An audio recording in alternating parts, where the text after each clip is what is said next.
CNN. All right.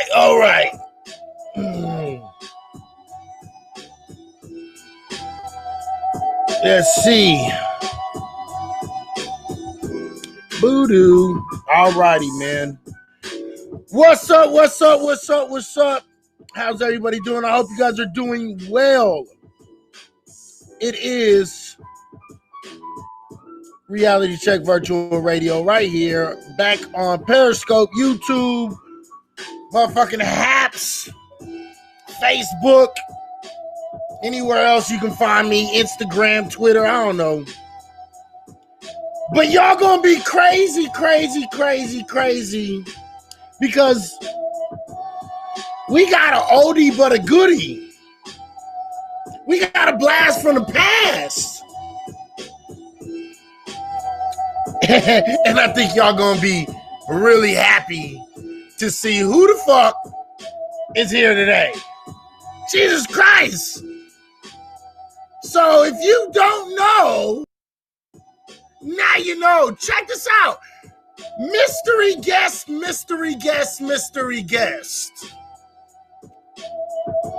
How about you give everybody a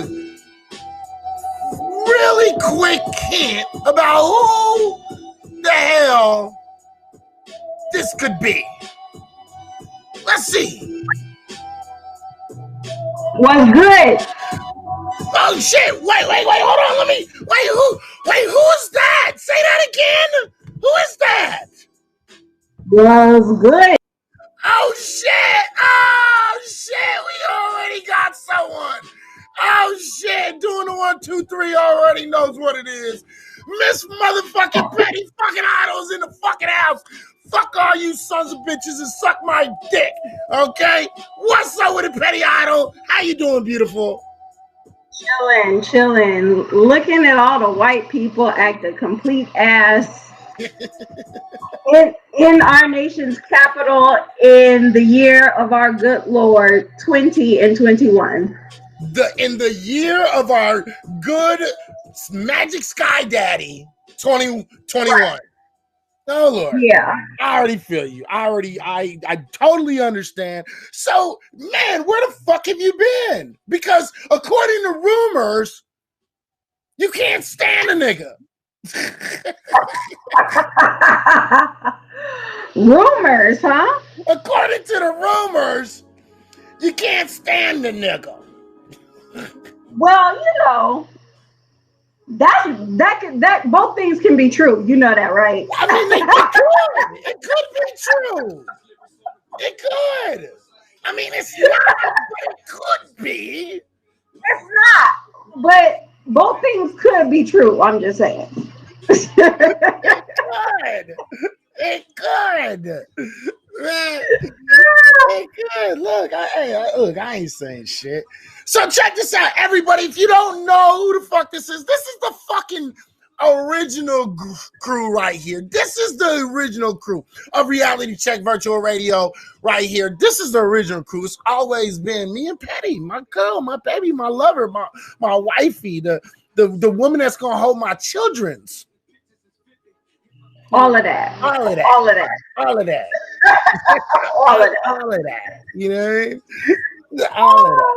So go ahead, share this out. If you're on Periscope, please go out there and share it the fuck out.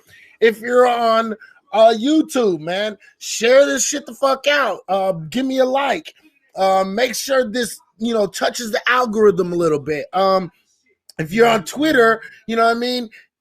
Share it out, like, and motherfucking come on. If you want to join the show, just before everybody starts, if you want to join, you have to join HAPS, HAPPS, and then make a quick little profile, and then let me know that you're on HAPS, and we will get you the fuck up here, and we'll listen to you. Unless you're really fucking stupid, then we probably won't. But yeah, we'll give you the chance. Right? We'll give you a chance. All right. Real quick, if you guys hear the music in the background, I will be turning it down and turning it up at times and shit.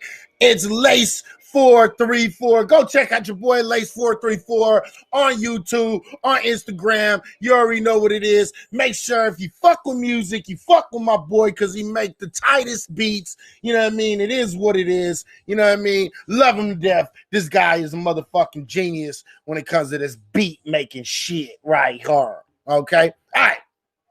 Y'all motherfuckers wait till look, bro. You can always listen while you at the liquor store.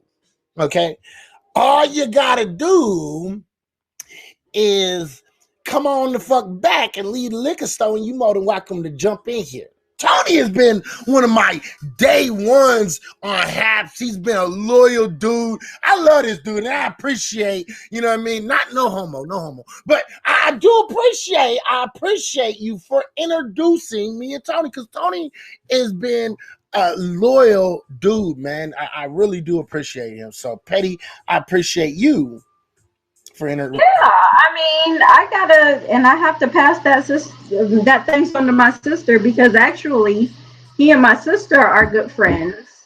And how Tony and I met was my sister called and she was like, hey, all my friends want to meet you. Maybe she was like, and parts of the family want to meet you. So can we do like a family Zoom? Right. Because I know you don't reunion. Like, that's my thing. I don't do family reunions and shit. I'm not with the bullshit and all the promises of let's stay in touch and we really don't. Because I'm not going to call you. Right. I'm not going to call you. I'm not going to text you. And I'm not going to lie to your face. So when you say let's exchange numbers and keep in touch, I'm be like, nah, I'm good. Right. So she was like, I know you don't reunion. So let's do a family Zoom. And I was like, okay, let's do a family Zoom. But make sure it's no kids, because I'm not about to censor myself for no fucking body. Mm-hmm. And make sure that you don't have a bunch of sensitive people on there. Right. No sensitive Sallies. Right. Because I don't have time for it. So she was like, okay, you're going to love everybody. It's fine. I know you. I know who to have on the Zoom. So Tony was actually one of the people on the Zoom, and, you know, we chatted and everybody got to know each other. And some people I pissed off because they got off the Zoom and shit, and I haven't talked to them since. So yeah, Tony's definitely a day one writer. He's a cool guy. Absolutely. And I want to give a shout out to Tony 3 times over, because he gave an award, 3 awards: Mind Blown Award, the Teamwork Make the Dream Work Award, and the Great Broadcast Award already. And we ain't talking about shit. Okay?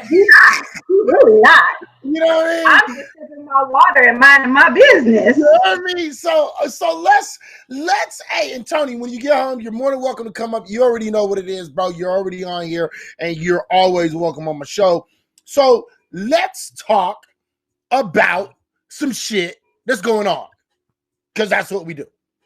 Right? Well, let's do it. I am the bullshit insurrectionist. That's right. And you know, there's been a lot of things going on this week, mostly bullshit. And I've been spending a lot of my time being an insurrectionist against that bullshit, including, I'm not sure if you saw the post today that I posted, but they're talking about impeaching Trump for a second time. Right. And the White House. You can tell me about it. Okay, so the White House put out a statement saying impeaching the president right now would really just serve to further divide the country. And I had a flashback. Right. I went back to the end of the Civil War when people said we are going to take Confederate land and give it to niggas, you know, as reparations. Right. And we are going to take the insurrectionists and we are going to put them in jail and fine them. And the government said giving Confederate land to niggas will only serve to further divide the country. Right. Right. And I had a flashback. I went back to the end of the Civil War when people said we are going to take Confederate land and give it to niggas, as reparations. And we are going to take the insurrectionists and we are going to put them in jail and fine them. And the government said giving Confederate land to niggas will only serve to further divide the country. So they said, we'll take the money that we were going to give niggas in reparations and we'll just give it to the slave owners since they can no longer own niggas. Right. Because that's going to bring the country together. That's what always brings the country together. Yeah. So, I mean, I've learned today that America will never fucking learn. Like, its learning curve is worse than God's. You know what I mean? Right. Absolutely. It's a lot of bullshit that I am being an insurrectionist against. I get you. I'm not mad at it. What's up, Lisa Jewel? How you doing, gorgeous? You know what I mean? So yeah, I'm actually with you. White people have lost their collective minds. And they don't know what the fuck to do with themselves right now. They're not feeling as if they're not feeling the love. They're feeling as if maybe, just maybe, they don't have as much power as they thought they had. And so because of it, unless you were underneath a rock, these motherfuckers went into the Capitol building in Washington, D.C. And they wrecked the place, charged in, and these dumb motherfuckers thought that they was going to change the results of the election by going in there and acting a goddamn fool. Acting a fool so goddamn much, so much, that these motherfuckers were shitting and pissing inside the Capitol. Listen. You could say a whole lot of shit about Antifa. Okay? And you could say all you want about Black Lives Matter, but you know what the fuck Antifa and Black Lives Matter never did? Go into fucking buildings and fucking smear shit all over the fucking wall. Because guess what? Hate to break this shit to you, but black folks don't play with their shit. Right. Okay. And it is what it is. So a young lady was killed. You know what I mean? And I would like to say about this young lady. What's her name? Her name is Ashley. What was the bro's name? Ashley Babbitt or some shit. Yeah, Ashley Babbitt. So check this out. I would like to say, rest in peace,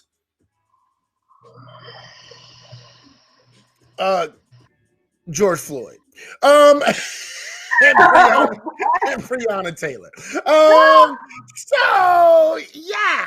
Okay. Stupid people playing stupid games get stupid prizes. It is what it is. Okay. Yeah, I'm trying to share some of these comments on the thing, but I can't figure out how. So just so ignore. If you want to share them, you go right. You put your mouse over their comment on the very bottom. It says present live. Okay. And then it should show up on the very top, and it'll say boop, boop, boop, boop, and it'll come up and it'll show across the top of the Gotcha. thing. Okay. All right. So it is what it like. I don't know. I don't feel too bad. Hey, check this out. If you're on Periscope, share this shit the fuck out.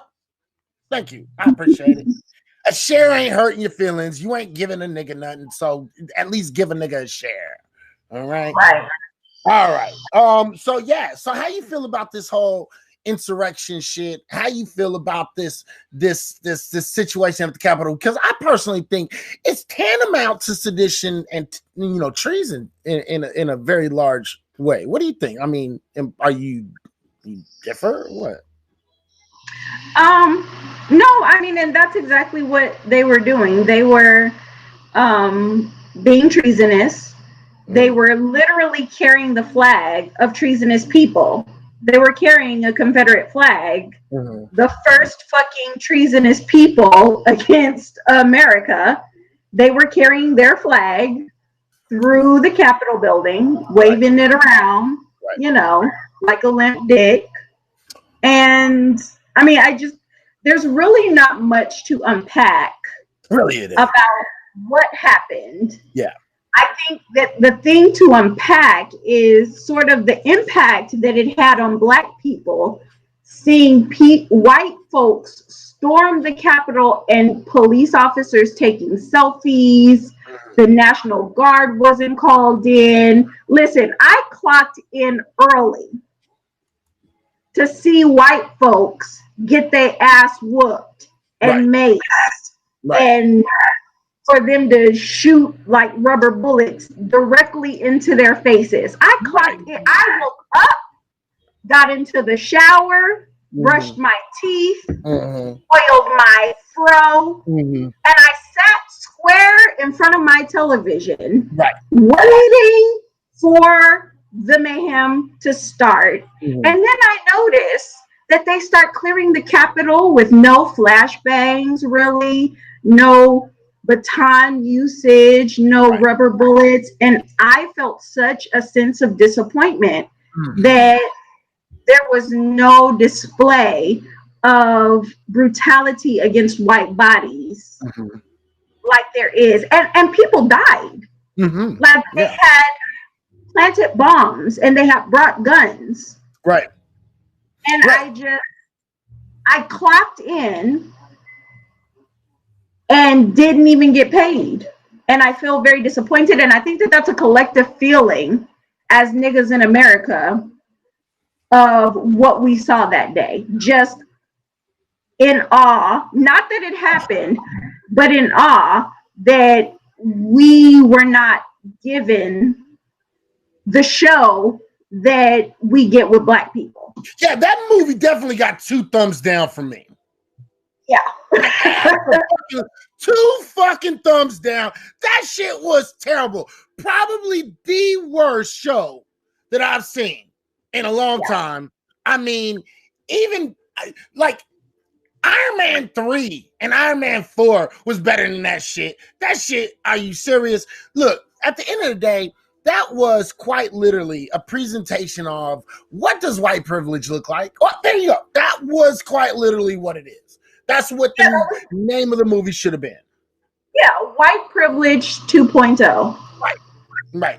And it would have been a great movie had they named it different. Yeah. Definitely. Yeah, agreed. I mean, and to be honest, there's no other sense of injustice that I feel personally other than the lack of brutality. I was very disappointed by the lack of brutality. And then, like, did you notice, like, even the difference in coverage? Like, when on CNN, like, when they're in wherever they're doing the Black Lives Matter protest, they have 4 or 5 different people down there giving us angles and right here, here they are about to arrest someone. How do you feel getting arrested? Well, you know, they're right in the face. They got Shimon Porcupine or whatever his name is on the west side, and then the other guys on the east side, and they literally have 360 coverage of this brutality. And we kept getting fed bits. We didn't even get like a real streaming. Like, they didn't have anybody out there covering it on any real level. You know what I mean? No, absolutely. Bad bits. Right. And it was, they kept on restreaming the same shit, them going through the fucking window and going through the door. And they just kept that on the loop. It was like they didn't show anything live. You know what I mean? Right. And, you know, I didn't get to see no heads cracked open. I saw, you know, some white girl, you know, crying, talking about, they maced me when she was holding an onion and shit. She was holding an onion and wiping the onion on her face and shit. And she was like, they maced me. And then they were like, whoa, what was going on? We were trying to take over. And it's kind of like, really? Like, really, bitch? Like, this is why this bitch is rubbing the onion in her eyes so she can like look sympathetic and shit. Like, the fuck is going on here, man? Yeah, all of that. I mean, and then we kept getting fed like little bits of information, like what for the whole day we thought only one person had died. Cut to today, and we find out that 5 people died. Like, where was all of You know what I mean? Like, where was all of this when it was happening? Like, y'all had cameras out there. Right. Right. It's really funny because now they're making a big deal about the 5 people that lost their lives, right? Because you got a whole bunch of people on the right, like extreme right, that are still sitting here talking about, say her name, Ashley, whatever the fuck her like. I don't fucking know. Ashley dumbass. That's what I'm gonna call her from now on. Okay. Say her name. They're not saying anybody else's name, nor are they saying the name of the police officer that they killed when they hit that motherfucker over the head with a goddamn fire extinguisher. That's quite literally why he died, because all of these Blue Lives Matters right-wing motherfuckers smacked the police officer over his fucking head with a goddamn fire extinguisher. Where's the fucking outrage? Yeah, I mean, we're not gonna get that outrage because the Black Lives Matter. I mean, the Blue Lives Matter was only a response to the Black Lives Matter in the way that we don't give a fuck about Black lives. Mm-hmm. We care that the police are doing what we want to be doing to you. That's all that was. And say her name, by the way, is for Black women who are victims of police brutality. That is not something that I'm going to allow white people to co-opt for a treasonous bitch that got shot committing a fucking crime. Right. I don't give a fuck about that hoe. I'm glad she's dead because that's what more of them should have been dead, shot by Capitol Police and Secret Service. And the fact that she's the only one who got a hole crushed in her chest by a bullet, it confounds me to this day. But I'm not gonna say the bitch's name. I'm not gonna hashtag her name. I'm not gonna do any of that shit because I don't give a fuck about that bitch. Go ahead.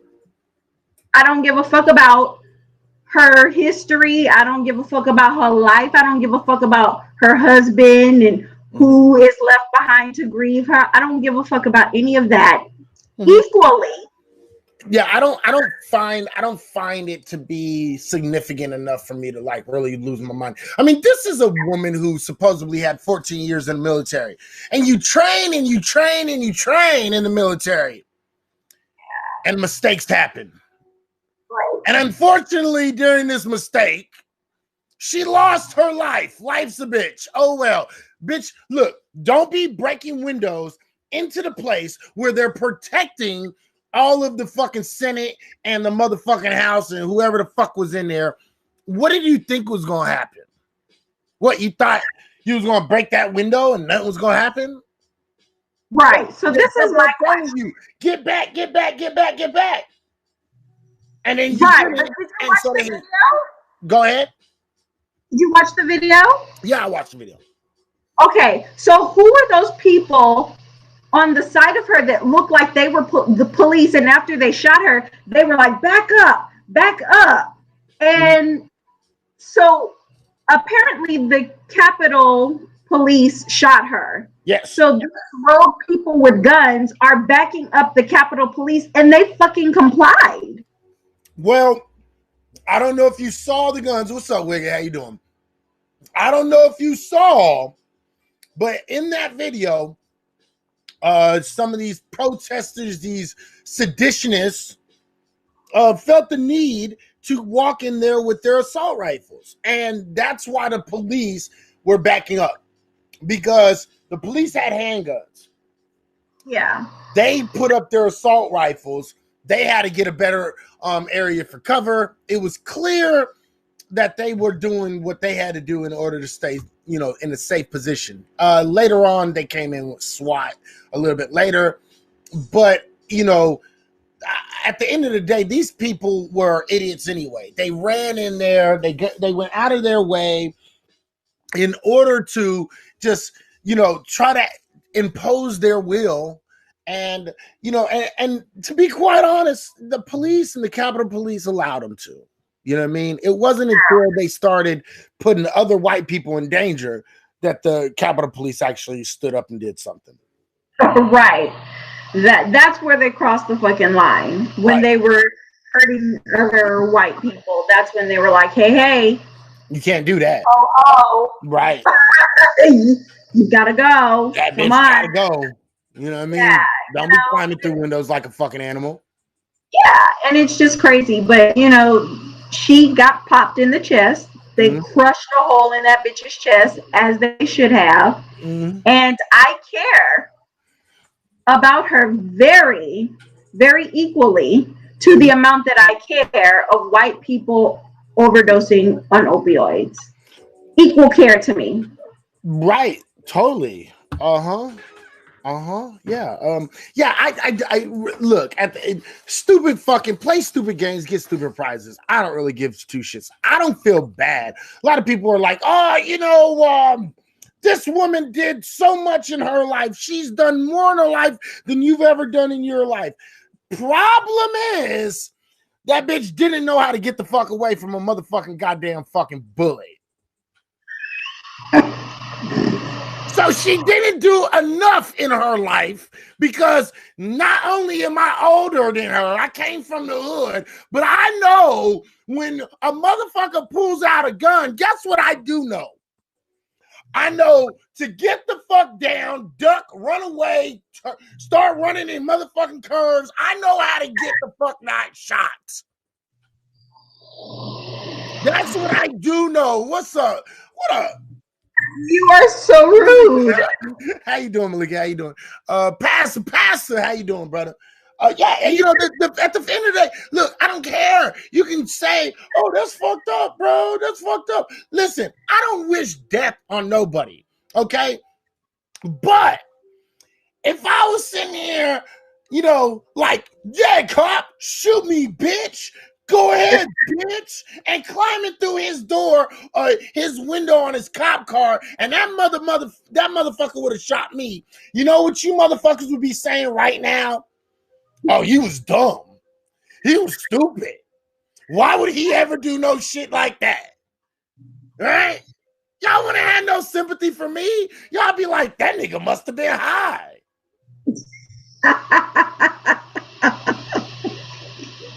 Right? So I don't feel bad. I don't feel that bad. Like, it's like, you're not going to make me feel bad for dummy people. You know what I mean? Yeah. I mean, there's no, I don't think that there's any level of care that can be given to someone who was, first of all, dumb enough to believe that, there was a whole conspiracy, and that because she was a QAnon conspiracy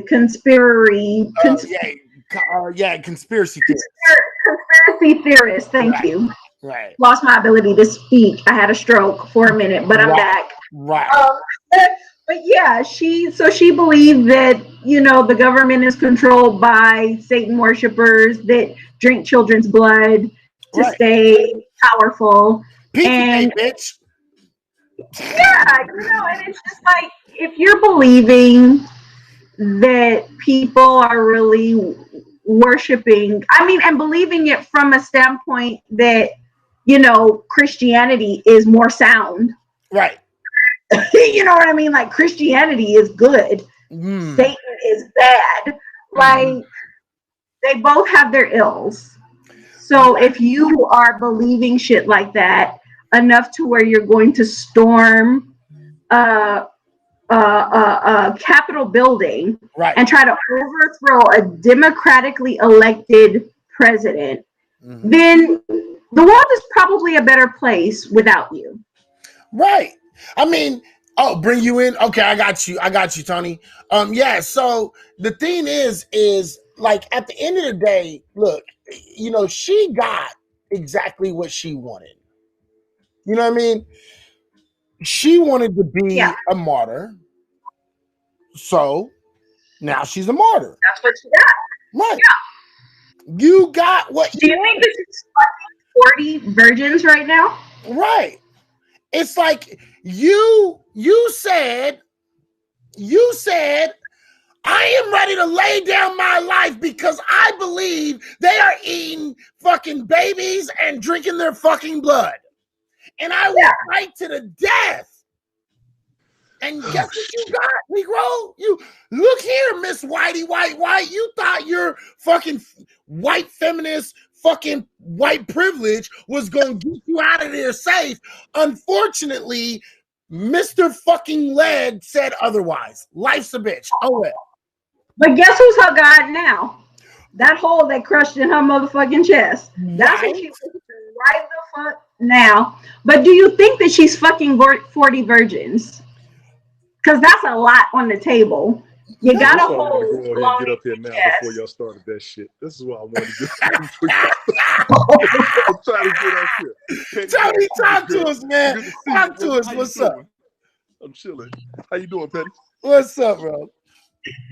She's been the only leg missing out of all these arguments. I said, I'm going to get up here before they start this mess. Lord have mercy. I'm about to lift up. My man's going to kick in about 15 minutes, and I want to get up here and say something before y'all get started. But yeah, man. Oh, my God. Yeah, that mess was a mess. But that QAnon conspiracy mess is going to be a whole nother broadcast for y'all straight up. So what do you – so tell me what you think about this whole situation, Tony. It was bullshit, straight up. We already got that part. So do you think? Let me ask you. If it was bullshit, do you think any of these people should be charged? Do you think absolutely? Okay. What do you think they should be charged as? What's the mess that? What's that regulation he pulled up last year when you messed with government monuments and all that mess?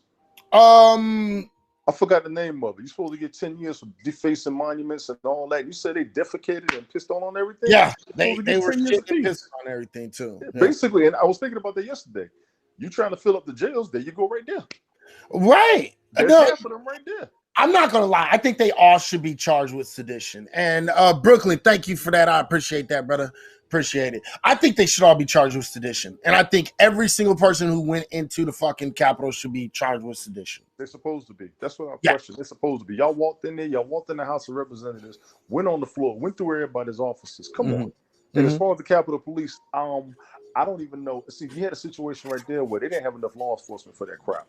You're supposed to contain the crowd. The crowd's going to overrun the police. We know that. You ain't have enough for everybody. So I'm not even like 100% going to try to like, even when the police chief quit, he had to quit because it's his responsibility to keep everything protected. But y'all was outnumbered, straight up. Well, now let's talk about that for a second, because that's a good point. Because they were outnumbered. They were straight up outnumbered, yeah.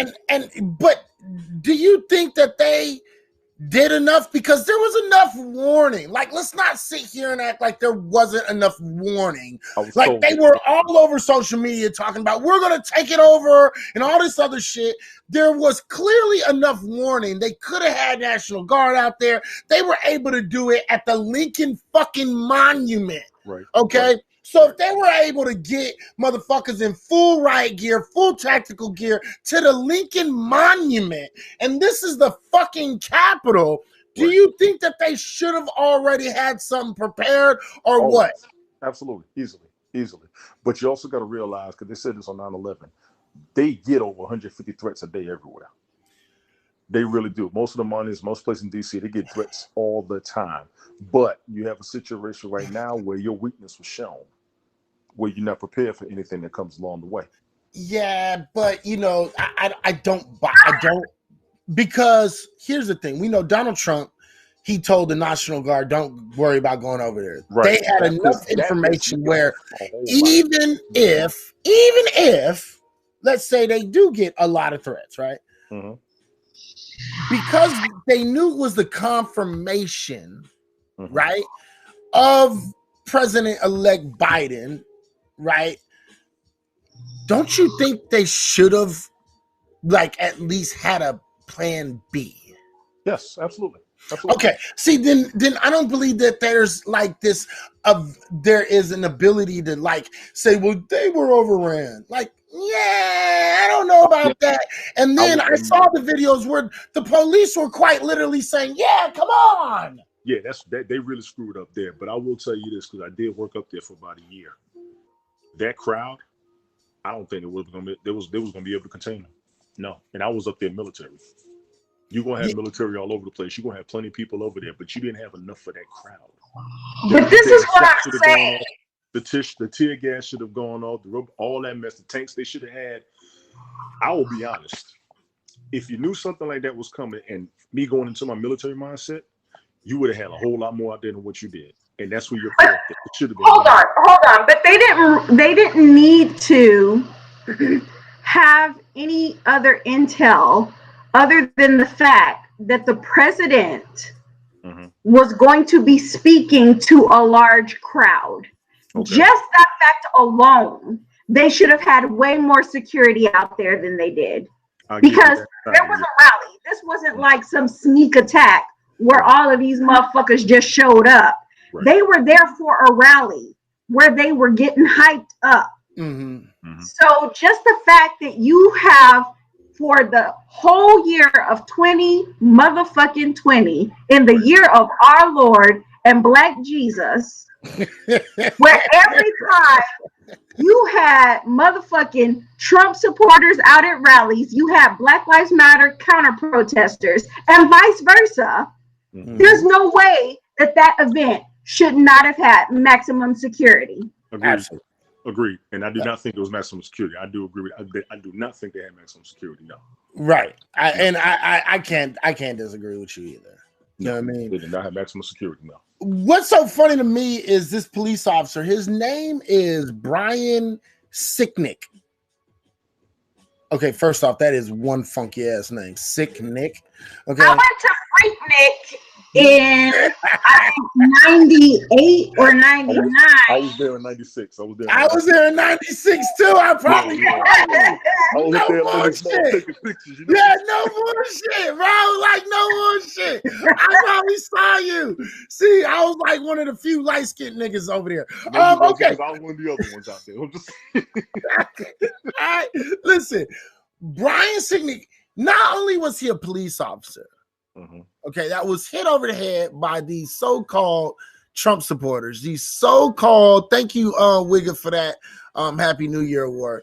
Not only was he a cop, a police officer, right? So much for Blue Lives Matter, but he was also a Trump supporter. Not surprised.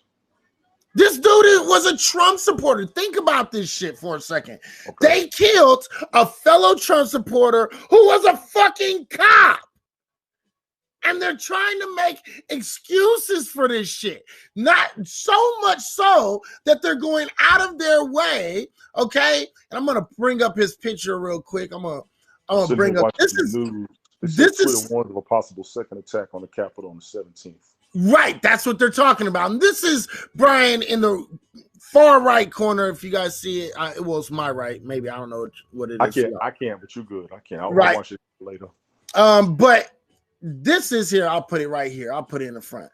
See, so this is Brian Sicknick right here, and this gentleman was the police officer that they killed. They killed this dude. So much for backing the fucking blue, motherfuckers. Okay, kill one of their own during your own rally. Right, during your own fucking rally, y'all motherfuckers went out of your fucking way. Oops, sorry about that. Y'all went out of your way to kill this man. Y'all killed this man. I don't know if y'all understand this shit, but Trump supporters killed this man. And their excuse is not take responsibility for shit.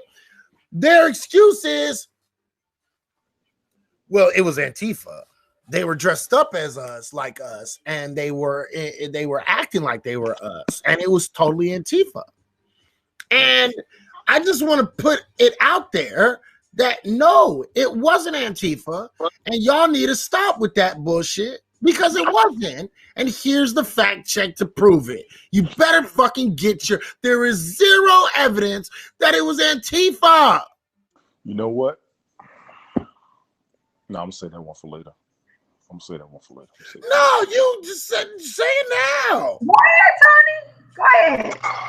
Because your ass is up here and I already know how the hell you get. Yes. She made me change my name on the last time we zoomed this shit. But nah, the same dude, there was a story out there how Antifa from Black Lives Matter was getting their funding from.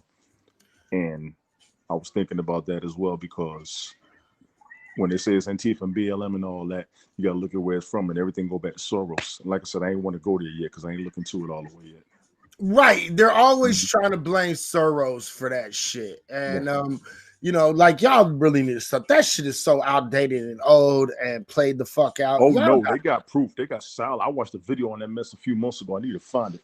That's what I was going to say, because I was going to put up there and say proof of what? Let's that he's funding both sides. They are borrowing money from him. Okay, here's the thing. George Soros gave a donation to Black Lives Matter fucking 5 fucking years ago one time.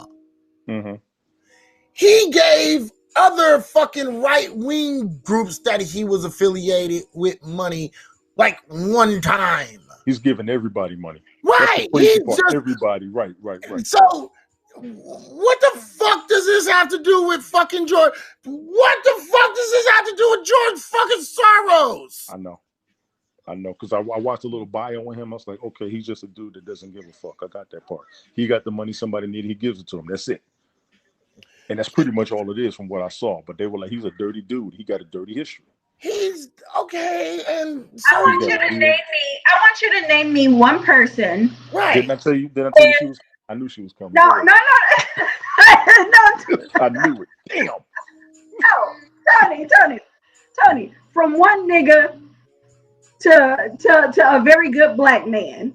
Okay. Now I'm gonna say some nigga shit because that's who I'm is. I'm just a nigga, right? But name me one person who has that kind of money and that kind of power that is not dirty. Just one. Just name one. I cannot.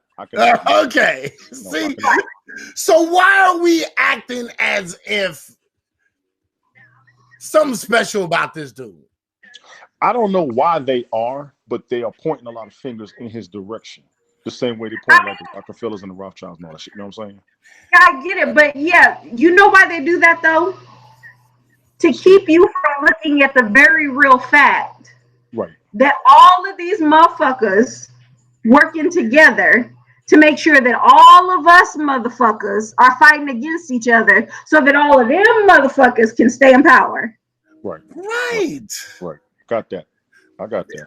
They had the top 4. Okay, so Bisco said they had the top 4 people in power in a 10-mile radius with that level of security. Come on, think about the DC protest for BLM.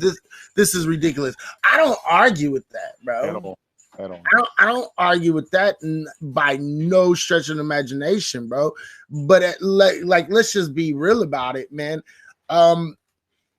This was a group. At the end of the day, this was a group of white people, and I'm gonna tell you this shit. And a lot of people's not gonna like hearing this shit. Well, white people are not gonna like hearing this shit. Okay. Well, fuck them. Right.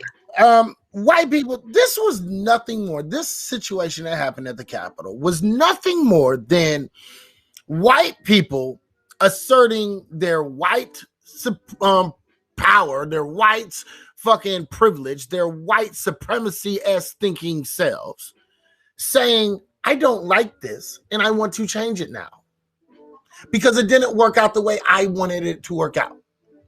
And because it didn't, we're just going to show our asses and you guys aren't going to do nothing about it. That's what happened. And they showed their ass. White people who went to this shit feel like they won. They feel like they won. Let's not get this shit twisted. This is nothing more than white folks losing power, trying to keep scratching and clawing in order to keep the power that they've had for so many years. That's what this is. And I'm going to tell you something too. Go ahead. But this is my question. My question is, since we know that this is just white people trying to retain their power, why is it that we are allowing news sources to constantly feed to us that nothing like this has ever happened before? How many times did you hear news people say that this is a very dark day in our history? This is not us. Nothing. nothing like this has ever been seen before. In motherfucking Wilmington, North Carolina. Right. Keep saying it was one of the dark days in history. It's one of the dark days. I can't call it the darkest, but it is a dark day for civil unrest, if you will. And I'm not condoning it. I was just sitting back watching. Because like I was like everybody else, I'm like, I can't believe they even got in. Your ass supposed to get shot. A bunch of them were supposed to have been shot by then. I'm serious. That's the truth. Yeah, they were supposed to have been shot. I'm like, I know everybody keeps talking about how they got snipers on the White House. Ain't none of them motherfuckers got shot. They got pushed the fuck in. They didn't get shot till they got inside. Like other way around, they was already out there waiting with tanks and shit. You know what I'm saying? So right, no, I hear you, and that's what I'm saying. Like, how I want to know how you felt, Tony, because I, for one, was very, very disappointed. I woke up at 4:30 a.m. to sit in front of my television because I knew some shit was going. I clocked in early for the mayhem and the madness. I'm gonna be honest with you. I didn't even know it was going to happen because I haven't been on the news like I was last spring. I really haven't been. So I got off work. Pat was on, and they were talking about it. And I'm like, talking about what? So I put the news on the radio real quick, and they started talking. I said, oh shit! So I went on the internet trying to see what was going on. I'm like, they did what? And then I was like, they got in, and I saw them climbing on the walls and shit. I'm like, how come ain't none of these motherfuckers getting shot? That's the first thing I thought. I'm not gonna lie. How come ain't none of these I've been to DC. You don't have a crowd like that standing in front of Capitol Hill like that. I've been there, and that's what blew my mind. And then it was inside the building. Then they got inside the damn room with the House of Representatives. I'm like, okay, this is some wild shit right there. Okay. So my thing is, more people should have been hurt or dead based on how they was out there for the BLM and the protest. You know what I'm saying? Right. No, and I don't argue that. And let me see. I want to check this real quick, and I think he's right. As a matter of fact, 1953 or 5 congressmen shot. I do not remember that story. Yeah, I don't remember that. It was a little before my time. I was born in 1954. Yeah, it was 1954 actually. 1954 United States Capitol shooting. 5 representatives were shot in the attack. The wounded lawmakers were Alvin Morrell, Bentley, Republican out of Michigan, who took a bullet to the chest. Clifford Davis, Democrat out of Tennessee, who was shot in the leg. Ben F. Jensen, Republican out of Iowa, who was shot in the back, as well as George Hyde Fallon, Democrat out of Maryland, and Kenneth A. And so, yeah, these people were shot in 1954 in the Capitol shooting. So, yeah, that's true. I do remember there was supposed to be a coup against FDR. I do remember that. I also remember somebody did get in. If it wasn't our Congress, I'm probably wrong. I think they got in Parliament a couple of times. Right. So people have gotten in. So we do have to remember those. I damn near forgot about them because I never. Right.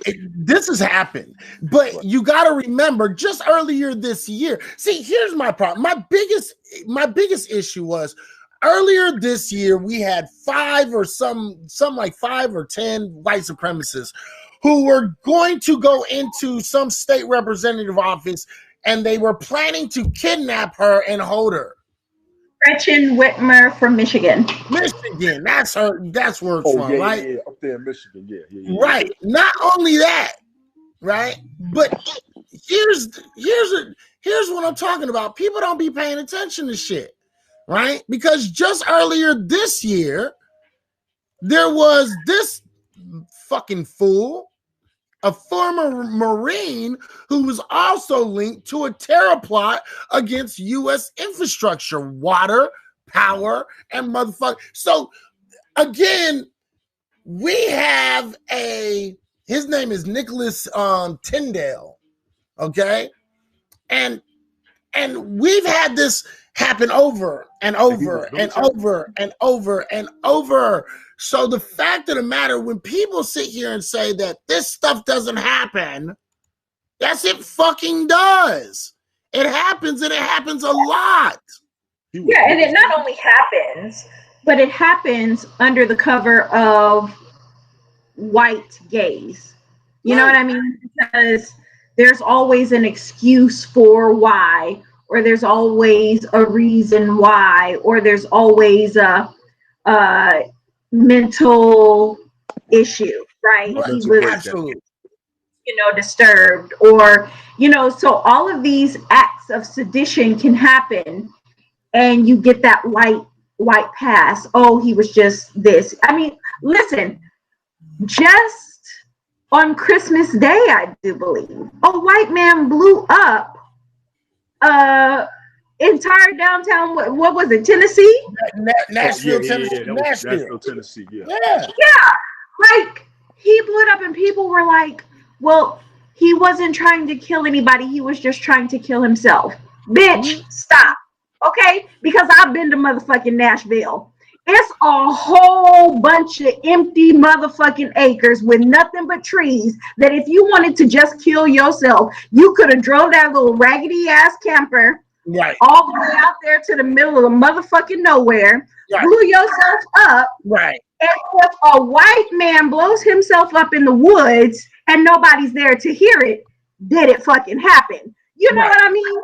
So don't tell me that this white man was not trying to hurt anybody but himself. That's bullshit.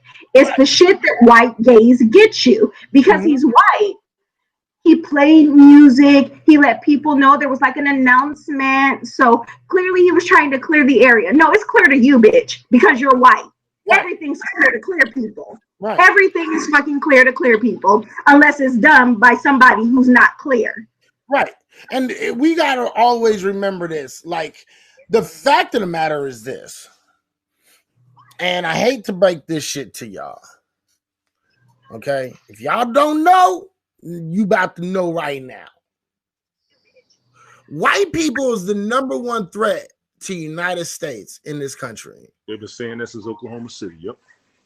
White nationalists. And let me point out that it's usually right-wing Christian fundamentalist fucking men who are the number one threat to this country. Not Islam, not black folks, not Mexicans, not Asians. Right-wing white Christian males. I'm so glad you said that, because I have a question. Oh shit. How does it make y'all niggas feel, the ones who are religious or spiritual or whatever the fuck you want to call yourselves? How does it feel? Because, them white men erected a cross outside after they, breached the Capitol. They erected a cross. I didn't see that. How does that make y'all niggas feel? Not just that. It was a cross and a motherfucking hanging gallows. I saw the hanging gallows in a Confederate. And with the news, yes. No, and I got it. But how does that make y'all niggas feel? Like, how does your Jesus rumble inside when you see that cross? I mean, how does your Jesus move? Does he move just like that? I want to know. For the Christians in the room, I want to know how your Jesus moves when you see bullshit like that. Oh, happy day. Oh, happy. First of all, they use happy day. Like when Jesus walks. You. Oh, when Jesus walks. Kiss my ass, that shit. Nah, I mean, I don't support it because they burn a cross. But I always told people, it hit me around the mid-90s. They used the cross against Jesus, so why do we wear it? And I stopped wearing one. Well, I mean, at the end of the day, you're not supposed to be wearing a cross, nor are you supposed to be wearing a Jesus on the cross, or any of that shit. That's idol worship according to the Bible. But that's neither here nor there, because who am I as an atheist to tell you Christians how to live your life and do your religion, right? I just want to know. No, I mean, I just want to know how your Jesus moves. You know what I mean? How does your Jesus move? Does he move to the left, to the right? Does he get all up like my bottle? Where's my bottle? No. I'm gonna the fumes of this shit, cause y'all, boy. Our Father. who are in heaven. I just want to know how your Jesus moves. Hallowed be thy name. He doesn't move like that. I said He doesn't move like that. he doesn't move like that. No, the Thy people kingdom that come. the people who have chosen a way to worship him move like that. He didn't move like that. Thy Okay. will be bound. So let me ask this question. When you see the cross being erected, right, when there are literal crimes being committed, right, and this is not the first that we've seen this, because in the year of our Lord, Good Black Jesus 2020, we saw women out there defacing property, public property, you know, using the name of Jesus. We saw a lot of this that happened on a regular basis. Is that what they said? Is that what they said? Yeah, no, I got video. I got video. She was out there pouring. Yeah, she said, "Listen, don't nobody matter until Jesus matters." Right? Don't nobody matter till Jesus matter. Well, yeah, right. She told these white people to take back your country. That's what she said to the white people. Take. Well, in the first place, that's strike one. Go ahead. Right. Yeah. I just want to know, like, as spiritual Christian, you know, whatever, Catholics, how does your, like, when you see that, do you feel any responsibility to be like, it's about to go down? You know, do y'all get ready to cuss motherfuckers out in the name of your God? Johnny said, "Oh, he can't say shit." I can say plenty, but y'all ain't gonna listen. So, Jody, speak. I'm gonna mute my mic. I'm gonna mute my mic so I can just. Remember when you brought that BLM stuff a few months ago? I'm like, it's not all Christians. You was like, seriously? I was like, yeah, seriously. It ain't all Christians. Right, just like it ain't all police, right? That's not the question. It's not a question of if all Christians do this. If you listen to exactly and precisely what I said, I didn't say, Tony, do all Christians do shit like this? And then your response could have been, not all Christians. That would have made sense. That wasn't my question, Tony. My question was... It would have made no sense to me. What? How do you react when you see that? Like, do you get upset? Do you get angry? Do you get frustrated? Do you feel like you want to minister who you think God is to those people? Do you want to love them? Do you want to ask God to forgive them for they know not what they do? I would have stood the fuck back when it started acting like that, because once again, the cross was used against Jesus by people who didn't believe in him. So how do they call themselves Christians for doing it? I would have just blamed it on white fucking Christians. Okay. No, I would have just been like, that ain't niggas. That's white people. Those are them weirdo white Christians, okay? That's it. I mean, they use it against them. I wouldn't have done that. And the minute they would start throwing it across, I was like, hold up, this going left. Say I would have been down there amongst them and it was doing that mess. Come on, we're going to do it. I'm not doing that shit. No, they ain't got nothing to do with it. They ain't got nothing to do with it. They took it all the way out. Like y'all said, it's those right-wingers. They go extreme and they're trying to take everything all the way up that there. I wouldn't have been a part of that. So how do you feel about them claiming that they have a manifest destiny that is given to them by God? They're going to claim that. I don't. Yeah, he's like, nah. No, I don't understand that. I don't understand them thinking and feeling that way like that. I don't. Personally, I don't. And you know, history has already shown that we was here before them. So for them to even say that already shows you where it's twisted at.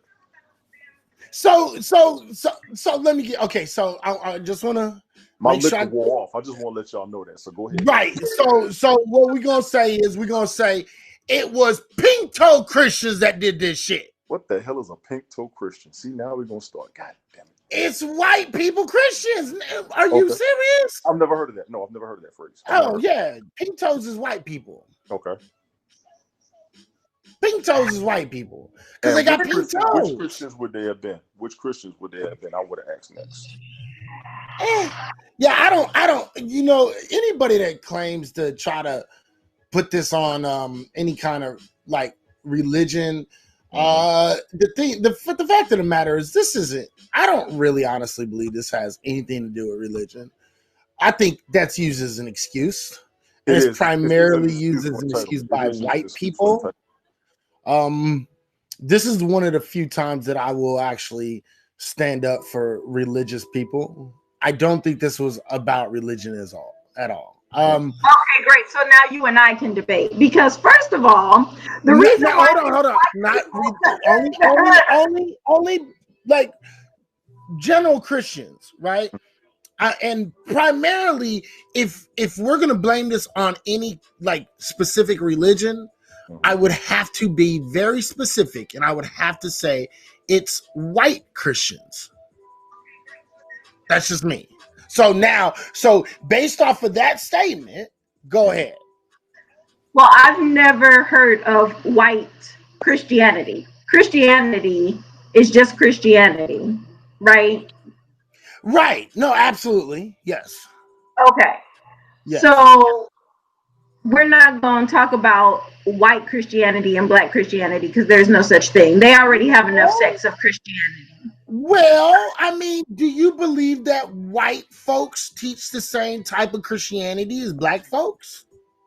Yes, because that's where black folks got it. Where the fuck do you think black people got it?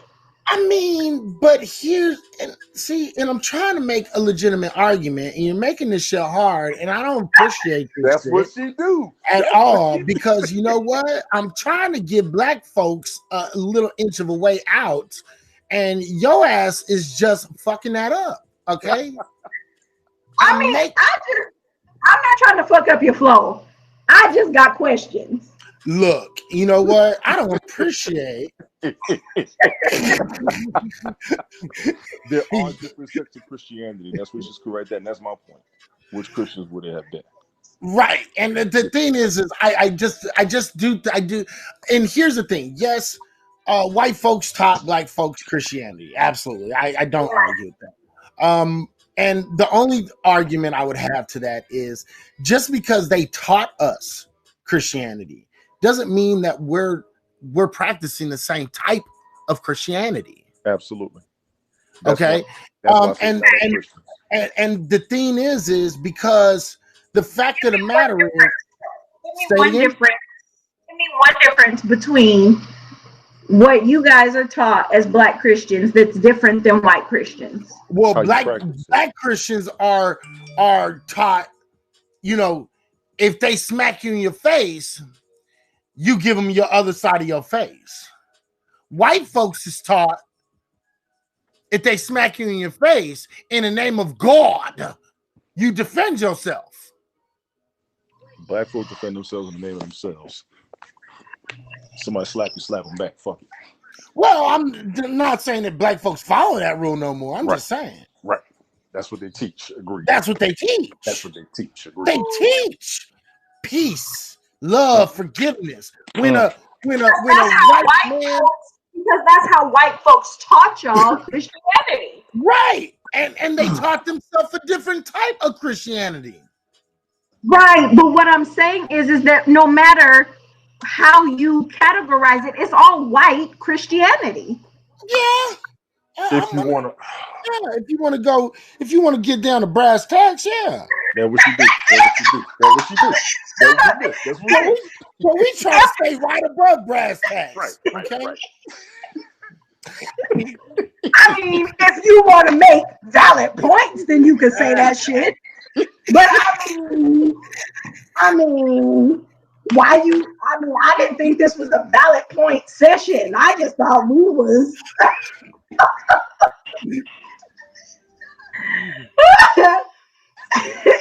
I mean, if you want to take what I'm saying and make it make sense, then it's gonna come out sounding wrong. Right. So I'm just trying to make it make sense. Okay? Ain't that some shit? You can't fault me for it. You said make it make sense. Okay, I'll make it make sense. It's legitimate. I'll make it make sense. All right. I'm gonna leave y'all niggas alone. I'm gonna let y'all niggas rest. At ease, gentlemen. At ease. I'm not on my computer for this shit now. All right, so check this out. You gonna do what? You gonna get on your computer? No, I said I plugged it up on purpose just for y'all. I know I'm gonna have to Google some shit in about 5 minutes. All right, so let's talk about. Let's move on just a tad, just a scooch. Let's move. Wait, Tony said he want to cut us off for a minute. Okay, go ahead, Tony. And my apologies for this, but we brought this up the other night. Petty, did you keep everything that you wrote down from our previous conversations? Yes, around here somewhere. It's in. I have a book that is around here. The order that I told you about that was that Obama had signed. Who was trying to pull up that number, and I know you wrote it down when I was telling you about it because you had looked it up. I didn't know if you had it with you or not. Let me check. It might be in. Izzy, I don't know if you had looked it up yet either. I know I didn't have a chance. What am I supposed to be looking up? Remember that executive order we talked about the other night that Obama signed? Oh, I remember. I totally freaking forgot. I'm not gonna lie, I totally fucking did, bro. It was 1 something. I meant to pull that mess up, and I was pull that up now, and then when you find it, that way I can write it down because I didn't write it down, and I totally did. No, I wrote it down, but I don't remember what I wrote it down on because I be having lots of like little books and shit for different stuff. And Zulu, yeah, Uncle Juju came up with the pink toes thing. Absolutely, give him all that credit. All the credit goes to Uncle Christian. I'll be damned. Okay. And while you look for that, I wanna kind of bring up kind of the next story that I think is a legit story that I think we do need to kind of talk about. How do you guys feel about Donald Trump being completely banned off of Twitter? Now, I pose this question because there's a lot of people right now that are claiming this is the beginning of fascism. How do y'all feel about Donald Trump being permanently banned off of Twitter, and the talking point of this is the beginning of fascism? Based on yesterday's events, I can't argue with it. Especially he said he was going to be there and march with him, correct? Those were his exact words, correct? Right. He said he was going to be there. He was going to march with him. He said, you got to do it. Then Giuliani was like, let's bring a fight to him. Let's fight to him. This was in the major in there. They had this rally right before it started, and they went from the rally to the Capitol. Right. So do you think that it was okay? 100%. Okay. Tell me, Petty, what you think? Yeah, 100%. Like, he is the most powerful man in the world. Mm-hmm. And he is inciting this country to riot. Mm-hmm. So there's a such thing as free speech, and there's also a such thing as your free speech should never put other people in danger. You can't yell fire in a crowded theater. There's certain things that you cannot do, even though that we have free speech. Right. And Trump has been yelling fire in a crowded theater for a real long time. Mm-hmm. And when we finally had the stampede and people got hurt, then now you have to assign even more weight to that, and it's no longer free speech. Now you're just inciting riots, and that in this country is a crime. You cannot incite riots. That's right. I'm not gonna argue that, and I'm actually with Zulu on this one a little bit too. Actually Thunder. He said it's a little too late. You know what I mean? So for me, I personally think that, it's a tad late. it's just a little bit late. But I also look at it from a whole different perspective. And the perspective that I look at it in is this. I don't think it's fascism. A lot of people are saying, oh, this is fascist and shit like that. I don't think it's fascism. And not only do I not think it's fascism, I think when anybody fucking even brings up the possibility that this could be fascism, I think that people are doing too damn much. And I'm going to put it like this. And I've said this actually before. People, for some odd reason, think that the internet and websites are theirs. Okay? And they believe that we have a right to the internet. And they think that we have the right to say whatever we want on the internet, which we do technically. Right? But if you want to say whatever you want, no holds barred, without getting in trouble, make your own fucking website and make your own fucking app. It's just that simple. This is not rocket science, people. The fact of the matter is this. Twitter is a business.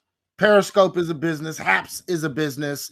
All of these are businesses. Whether we're on their platforms for free or not, it doesn't fucking matter. Okay? At the end of the day, it's still a fucking business. And as a business, you have the right to refuse service to anyone. Right. Okay? So if Haps was to tell me, we think you're doing too much and we don't want your message being brought here, guess what? I don't have no reason to bitch. I'm not being silenced because I can still go the fuck outside with a goddamn microphone and a fucking big ass speaker and still talk all the shit I'm talking right the fuck now. Right. Okay? Fascism is when the government controls media and your words and what you are allowed to and not allowed to say. This is the government. You see? Right. When you have military strikes, when people kick in your door for saying shit, right? The fact of the matter is this. They don't have to let him talk. They don't have to let him say whatever he wants to say. So Donald Trump was right to refuse black people to live in his apartment building. No, that's called discrimination. There's a difference. Big difference. There's a difference. There's a difference because he's literally isolating people. You see what I'm saying? Twitter isn't saying you couldn't use our platform. They said you crossed the line when using our platform. That's exactly what they say. You see what I'm saying? There's a difference. And they're half as liable for what happened due to him using their platform. Right. And so they can be held liable for Yes, it. they can. They can be held liable for the people who lost their lives after Donald Trump went off and said, what he said. Fight. Go up there, storm the Capitol. Even Facebook banned him for 24 hours. Right. Think Facebook banned him indefinitely. Twitter banned him for 24 hours. And when he went back up there, he put another cry out there and they got to pull him back down again. Twitter just confirmed they banned him for good. They banned him for good? For good. You saw the tweet he put out once he came Twitter back? permanently suspends Donald Trump. Breaking news 6 hours ago. Yeah, because that message he put right when the ban got lifted. Okay. And see, and this is the problem with people not understanding shit. Okay. You can, if I go into a business and I'm acting a damn fool inside of a fucking business. Right. All right. They have the right to say, I don't want to serve you. You understand what I'm saying? They have the right to do that. And they can be sued for whatever you did while you was in there. Right. Mm-hmm. Now, if I go inside a business and they're allowing me to patron their store, right? And they are discriminatory towards me, like following me, you know, profiling me. Correct. They're doing all these things. They're calling me names and shit like that. That's a different thing. If they don't allow me in strictly because of my race, that's not allowed. Right. You see what I'm saying? I haven't done anything wrong in your business. I haven't broken any rules in your business. They're not allowed to do it. In the country in which we live in, you're not allowed to discriminate based on color. You see what I'm saying? Based on race, based on religion. You see what I'm saying? So, you know, you can't tell a woman she can't go and buy shit out of a store. You can't do this. You can't, you know, there's certain things that you're not allowed to do. You see what I'm saying? And that's what it falls underneath. And because he broke the rules on Twitter, they kicked him off. That's not fascism. That isn't motherfucking the government coming in and forcing you to not say this or not say that. That's not any of those things. What that is Twitter saying, I'm not going to be held responsible for this motherfucker when he keep on saying stupid ass shit. Especially the more and more he keeps on acting like a fucking weirdo and he keeps on saying stupid shit that might end up fucking people up. Because then we're going to be legally liable for that. Go ahead, Petty.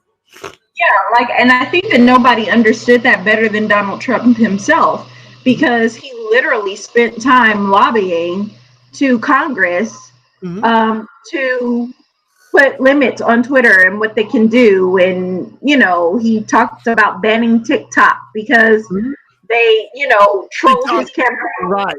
Right. And all of this kind of stuff. So it was like, he knows better than y'all motherfuckers who are trying to like cap for him. Okay. And the problem is that the rules don't seem to apply to everybody, Wigga says. Well, that'd be wrong. Because here's the thing. I've been banned on Twitter. I called another black person, a black person called another black person a Sambo. Talik Kweli, to be exact. Okay? And him and all of his little fucking bitch ass followers had me banned. I was banned for 7 days. You see what I'm saying? I couldn't even say Sambo. That's not even a slur. That's calling some nigga a sellout. But what did Donald Trump do exactly? He exactly told his fucking followers to go to the Capitol and stop what they were doing inside there, which was confirming the Electoral College and validating Joe Biden from getting in office. That's what he did, which is quite literally he pushed a riot, incited a riot, and that's a crime. And that's a crime. Literally, that's a crime in America. You can't do that, even as president. You got a lot of leeway, but you can't do that. Not only that, but you can actually, and this is why the second impeachment, they're trying for the second impeachment. The House Democrats plan to introduce an article of impeachment, and the article of impeachment is based upon inciting a riot. Yeah, actually, it's a second. My apologies. So can I just quickly answer this question, because this is a bullshit line of conversation. Okay, but what did Donald Trump do exactly? Go ahead, answer. I'll be right back. What Donald Trump did exactly was be a white man in America who is the most powerful and has the greatest sense of responsibility to protect the citizens of the country that he governs. And he failed to do that. Period. No, the rules do not apply to everybody the same, because he is the most powerful fucking man in the country. The weight of responsibility is going to be more on him than it is anybody else. So stop with the bullshit. Like, I don't even know why we're talking about this. That's like saying, well, if I have to work, why doesn't my baby have to work? Because it's a fucking baby. Okay? Your responsibility is to take care of the baby. Donald Trump is the president. His responsibility is to take care of the country. He failed in his duties to do so. Period.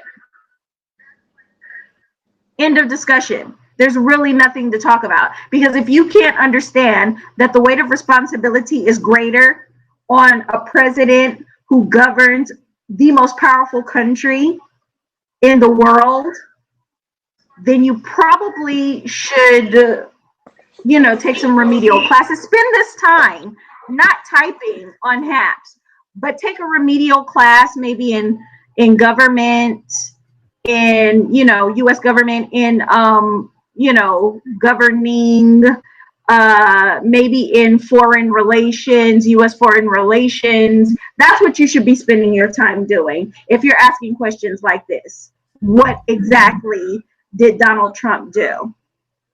You should be taking remedial courses, not in a chat room. Spend your time wisely is all I can say to you. Yeah, I would not agree with that. We haven't been conditioned to be act like helpless sheep. The fact of the matter is, let's just be real, okay? You're in Canada, okay? You're in Canada, and let's just be real, all right? In Canada, you can't even say something that's going to be offensive to somebody else, okay? So I don't really think there's very much room for Canadians to be talking anything about Americans, because we can say shit that hurts your feelings. And not only that, but during the whole last pandemic, Canadians got money every fucking month to help support them through a pandemic. Who are the real niggas out here making connections, feeding their families on a $600 stimulus check? Okay, don't talk to us about being babies who are acting like helpless. Motherfucker, we still paying bills, bitch. We still making shit. We still got electricity to do these motherfucking lives after we've been in lockdown for a goddamn year. Right. Okay, with no help from our government. Right. So don't sit up and talk about how we're fucking helpless. Bitch, we out here like killing fucking deer and stuff, ripping their throats out with our teeth and shit. We're fucking savages. Don't talk to us about being fucking helpless. Bitch, I got claws on my toes right now from hunting and gathering, bitch. Don't talk to me about being helpless. Hunting and gathering. I'm so weak. I'm so weak. She said hunting and gathering like niggas is out here with bows and arrows and shit, bitch. Don't get it twisted. I mean, we fucking back to muskets and shit because ammo is so fucking high. Bitches out here making their own bullets. Don't talk to us about being fucking home. Yeah, $2,000 a fucking month is what y'all motherfuckers getting. Like we making fucking muskets and goddamn filling our muskets and shit, making little bullets, and get the fuck out of here. Ammo is $1,000 a fucking package. Don't talk to us about helpless, bitch. Get the fuck out of here. I mean, Canada is getting free money now. They are getting free shit. Now that's what we do. According to what's being told. You know what I mean? America has 20 or 30 times the population of Canada. And we also have enough money for shit. Also, they were able to bail out everybody. The government. They were able to bail out big business. They were able to bail out everybody. The other countries, they're able to give out money like it ain't nothing to everybody else, but they can't bail out their people. So this is not about population. This is not about the not having the money, because we clearly have the fucking money. We just don't have the money to make sure our citizens. You know what I mean? Right. We still giving money to Israel. Right. What for? Yeah. I mean, right. Get mad because it's frustrating watching what's happening to our country. It's frustrating for us too. But not only are we frustrated, we're pissed off, we're mad, and we still grinding. We still out here bowing and arrowing, hunting and gathering and shit, making shit work, twerking and looking good while we doing it, bitch. So listen, take your concern back to Canada We don't need it. We gonna be good over her. Over her. All right. So, okay. How do y'all feel about Soho Karen? About who? Soho Karen. The girl who attacked that little 14-year-old boy. Yup, that's the one. I missed that. In New York, because she said he stole her phone.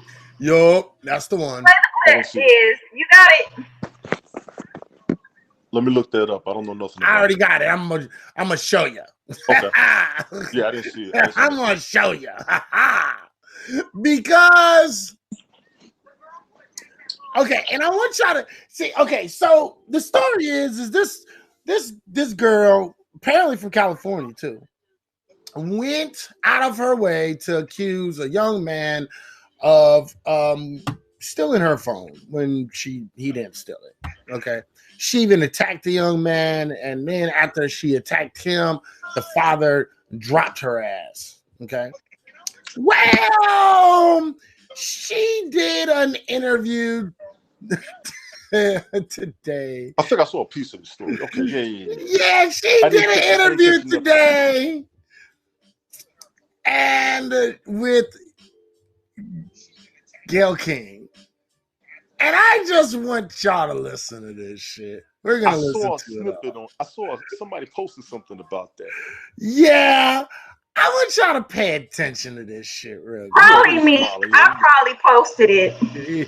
No, it wasn't. I didn't see it on IG. I saw it on Facebook. I didn't see it on IG. Oh, okay. Because this shit is unbelievable.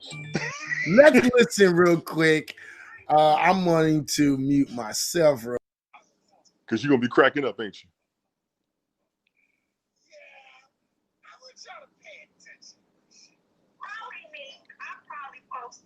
Camera physically attacking a black teenager and falsely accusing him of stealing her cell phone has been arrested in California. It happened last night.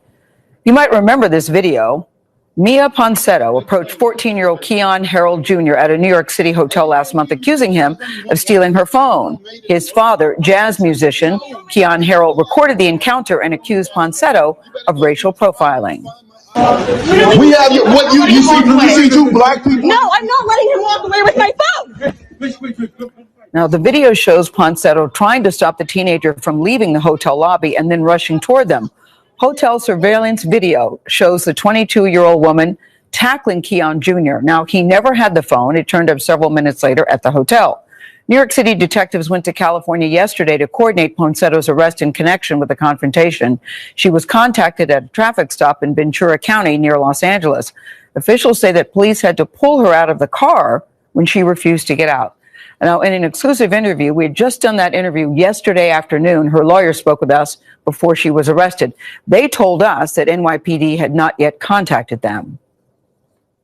Mia, help me understand. What made you think that Keon had your phone? That's why I'm confused. Why did you think he had it? I was approaching the people that had been exiting the hotel because in my mind, anybody exiting is probably the one that might be the one that is trying to steal my phone. I admit, yes, I could have approached the situation differently or maybe not yelled at him like that and made him feel, maybe some sort of inferior way, making him feel as if I was like hurting his feelings, because that's not my intention. I consider myself to be super sweet. I really never ever meant for it to like hurt him or his father either. Are you saying that you were stopping everybody in the lobby, asking them about your phone? Is that what you're saying? Not everyone, just the people that in the meantime, while the hotel manager was checking the footage, I just wanted to do my part as best as I could. You just described yourself as super sweet. I know you've seen the video. When you look at the video, the reaction seems very extreme. It doesn't seem like it's someone who's super sweet. How would you feel if you were alone in New York and you're going to spend time with your family during the holidays and you lose the one thing that gets stolen from you that has all of the access to the only way that you're able to get back home? I just don't think I would randomly attack people is what I'm saying to you. I know you said you could have handled it better, but I just don't think I would randomly attack people in the manner in which you did. What do you think when you look at that video? You're standing there in your leggings and your flip-flops, and it looks like you're just going nuts, for lack of a better word. No, I'm not letting him walk away with my phone. I don't feel that that is who I am as a person. I don't feel like this one mistake does define me, but I do sincerely, from the bottom of my heart, apologize that if I made the son feel as if I assaulted him, or if I hurt his feelings or the father's feelings. I don't believe one mistake defines anybody, but I think when I look at that particular video, you did more than just accuse him. The video seems to show that you physically attacked this young boy. You do see that too, right? But at the end of the day, the dad did end up like slamming me to the ground and pulling my hair and throwing me and dragging me across the ground. So I will say that. Yeah, but I think, the video we saw, it looked like you had just attacked his son. Yeah, the footage shows me attacking his son. Of attacking him how? Yelling at him? Yes. Okay, I apologize. Can we move on? I know you're saying I don't need to, I just want to apologize, but I do think that there should be some context to your actions that day. Okay, so basically I'm a 22-year-old girl. Racism how is one girl accusing a guy about a phone a crime? Where is the context in that? Mia, what is the deeper Mia, story here? That's not the problem. You have to at least understand your actions that day. You seem to have attacked this little boy, this young boy, this teenager. You seem to have attacked this teenager about the phone, and then it turned out he didn't even have your phone. That's the thing. I mean, you're saying, look, I'm 22 years old. You're 22 years old, but you are old enough to know better. So I will say you're 22. I get it. Enough. The hotel did have my phone. The hotel did end up having my phone. I did get my belongings returned to me. All right. Oh, wow. All right, Gail. Enough. That was my favorite part. Enough. Now, the Harrell family's lawyer released a statement last night. This is not about an apology from someone who until a few days ago was claiming she did nothing wrong and in fact alleged that John Harrell Sr. had assaulted her, someone who targeted a 14-year-old black teenager because of the color of his skin. We'll have more of our interview with Miss. Okay, enough. First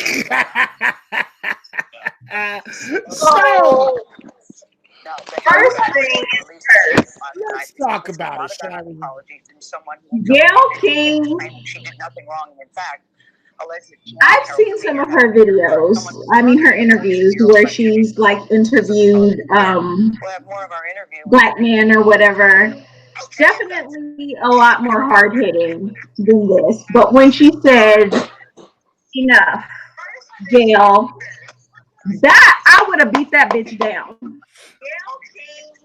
I just would have beat that hoe down because there's no way that this hoe would have been putting her hands in my face after you're sitting here acting like you don't realize in a daddy cap that you completely brutalized this teenage boy, and then you don't want to be held accountable. So you're going to be like, okay, enough. No, bitch, I'm going to tell you when it's enough. I'm about to beat your ass, and I will say when it's enough. And I just think that until we get to beating bitches' asses again, we're never going to know no real peace. You know what I mean? Okay, like enough. No.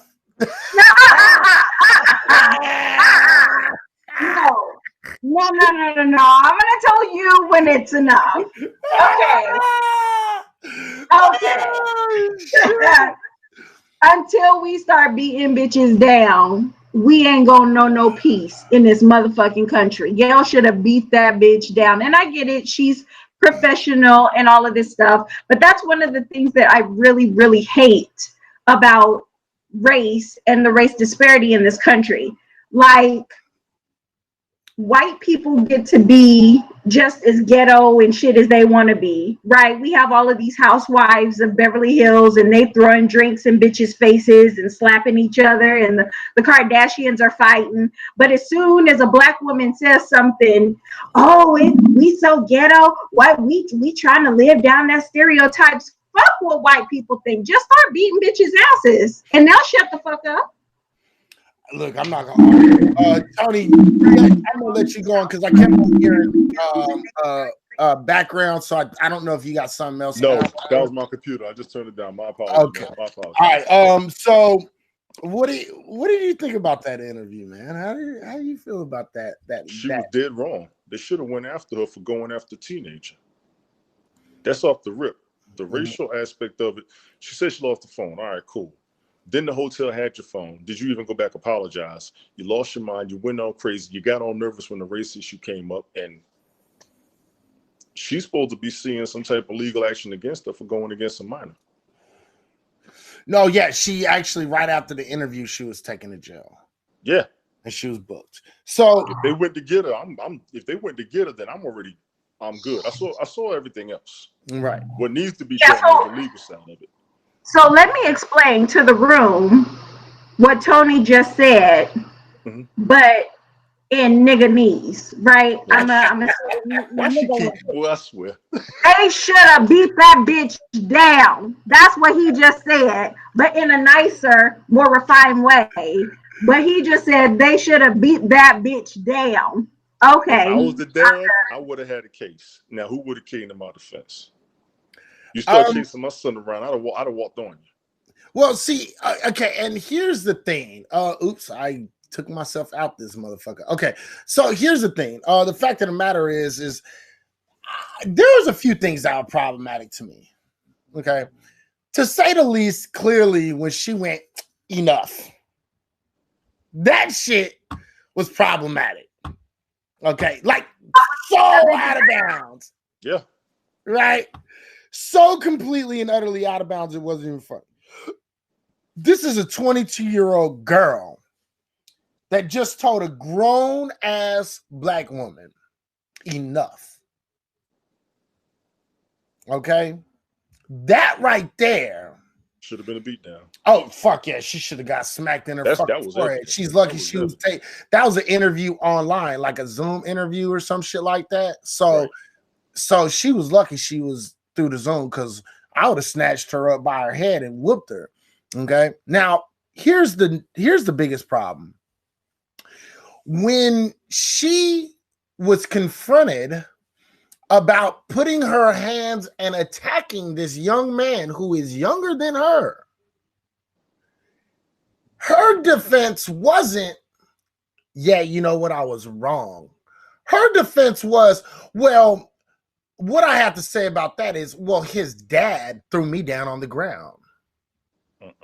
And pulled my old weak ass, stringy ass, tired ass, dead ass, infected ass. Right.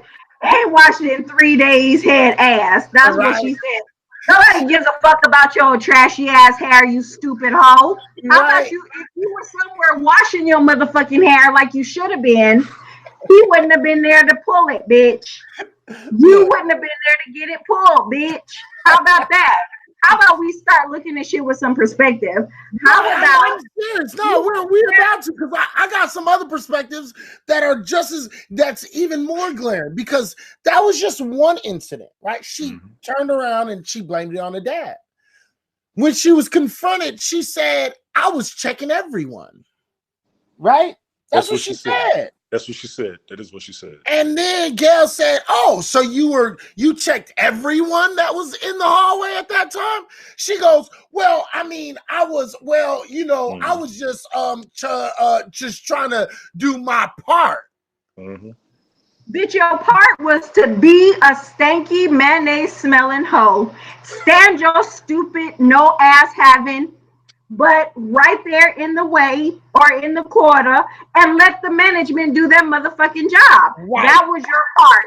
Right. And you fumbled the motherfucking bag while other people was, and so because you motherfucking fumbled the bag, this bitch finna flip it. Right. And so what this Mexican, white passing Mexican female did, she said, I was just trying to do my part, which meant in code, well, there was a black guy and he was getting ready to leave, so I had to make sure that he couldn't leave, because I'm sure it was the black kid that stole my shit. All the rest of the people was white. You see what I'm saying? Yeah. This is code. You feel me? That's what that shit was. It was code. Well, what do you expect? I'm a 22-year-old girl all alone visiting my family in New York. Bitch, that's not the point. Nobody gives two shits. First of all, if you're that fucking afraid to be in New York alone, why the fuck are you there alone? Right. I'm not arguing that. I mean, just all the excuses that this bitch had, there was nothing to do but to beat that bitch down. Right. There just really wasn't. Absolutely. And I agree. And I just think that shit is just a smaller dose of what we saw in the Capitol.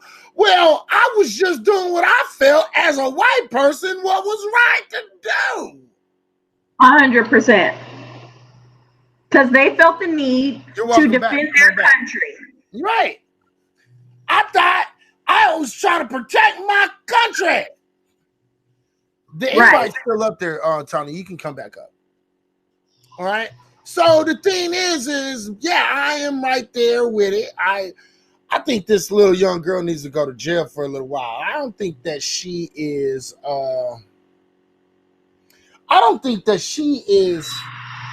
responsible enough, nor do I think that she is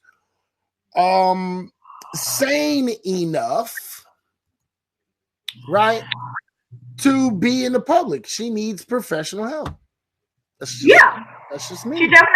First of all, if you're gonna go around attacking people that you think have your property, okay, then you're probably a danger not only to yourself but to other people.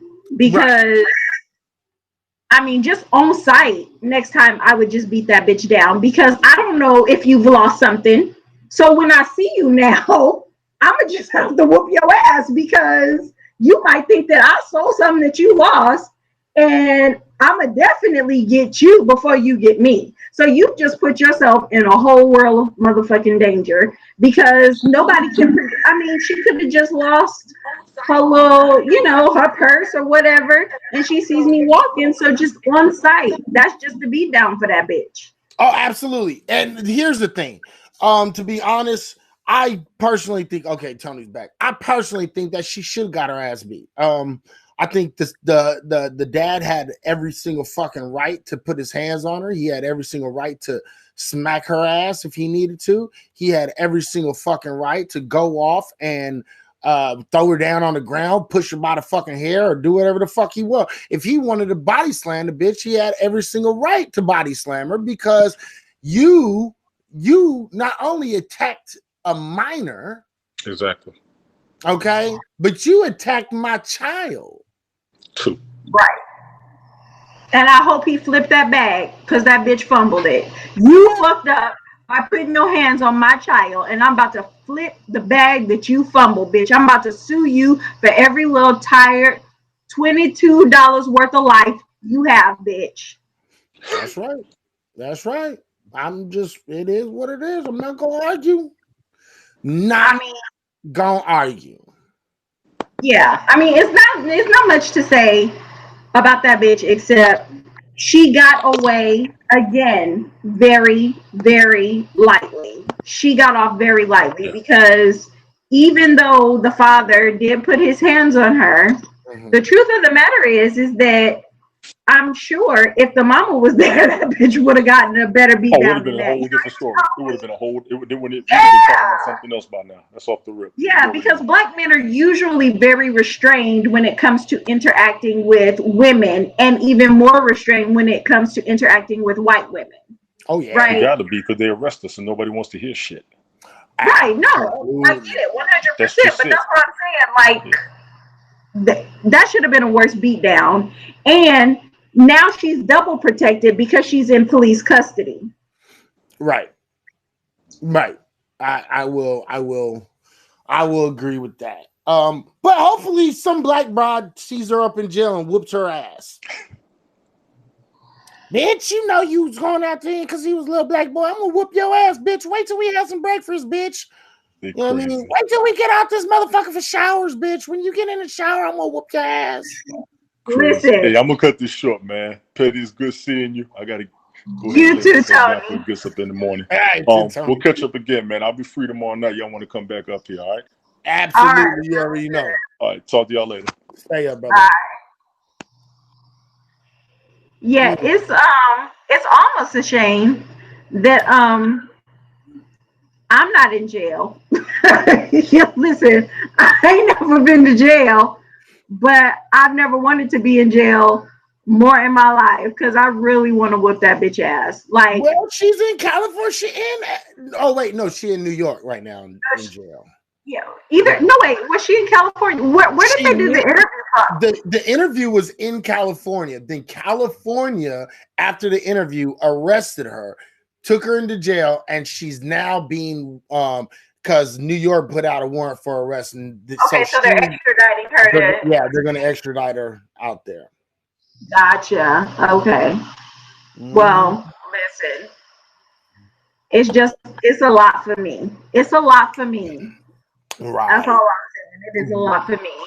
Absolutely. Yeah, because we see so much whiteness in the first 8 days of 2021. Yes, it's like if we were doing a free 7-day trial of 2021, I would have canceled on day 6, bitch. You heard me? Yo, can I get a refund? Yeah, I need to cancel this shit real quick. I need to cancel 2021, and I'm gonna need a refund. If you took any money out my account, I'm gonna need you to put that back in my account. Right, just the auto pay.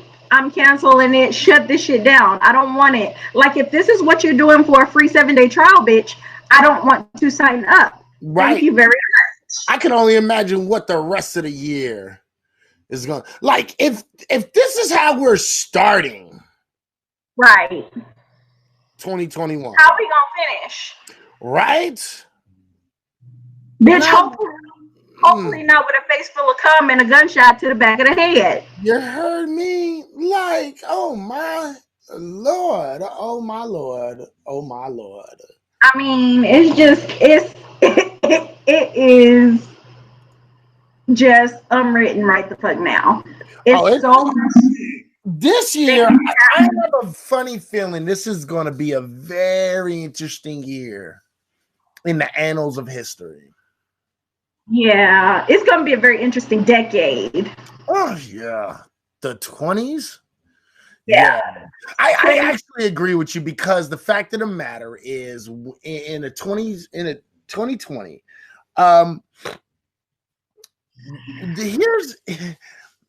we're seeing, listen, I think it's going to be very interesting because white people are dying off. Right? White people are not procreating. Right. Average age of white people right now in this country is 41 years at 41.5 years old. Yeah. You see what I'm saying? And even Biden had said something like that. He had said, by 2045, right? You know, we're going to be the minority. And I think white people know this. And I think you're going to start seeing white folks really show their ass. Oh, yeah. I think in between 2020 to 2030, white folks is going to really start showing their ass. Yeah, listen, but I predicted this. And I think that I said this in one of your scopes. Yeah, we used to say this shit all the time. Yeah, that white people, Trump let white people off the plantation. Mm-hmm. They didn't have to be politically correct. They didn't have to watch the shit that they said. They could be openly racist. They got a little taste of freedom. And they said, bitch, we're not going back on the plantation. Right. We're not doing it. Right. So, listen, they're like fighting. They literally tried to start a civil war because they're like, bitch, we are not going back to the plantation. Right. I want to be able to call black people niggers and spit on them. And whenever they're out of line, I want my police department to whoop their asses accordingly. Right. And anything anything less than that, this is not my America. Right. And all I gotta say to all those white people who think like that, well, you don't have to stay here, motherfucker. Okay, you are free to go at any motherfucking time. Go back to where the fuck ever you came from, primarily the Caucasus Mountains and the Neander Valley.